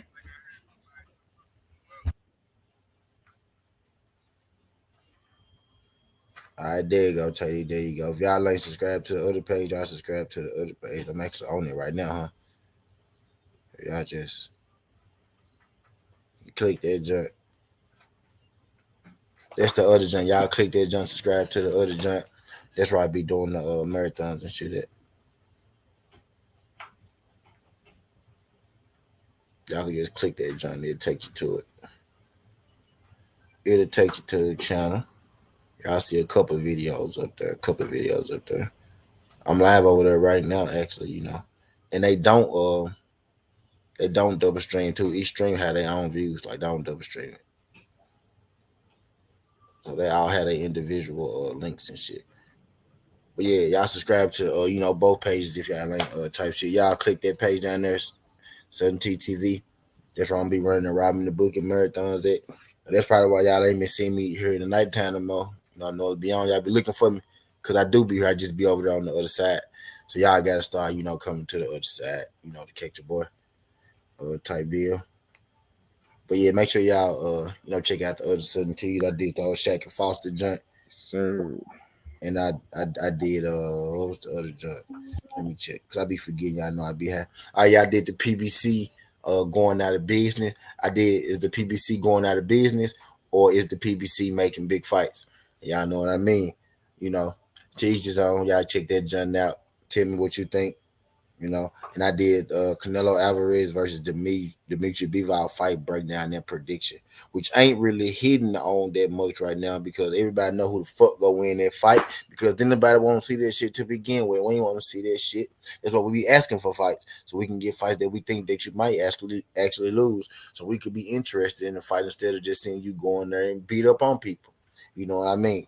So I can make real fight breakdown and prediction. So people might actually think you might lose some shit. You see people was hyped for Caleb Plant fight a little bit because their press conference and it was actually a chance that we thought that you might actually lose to Caleb Plant.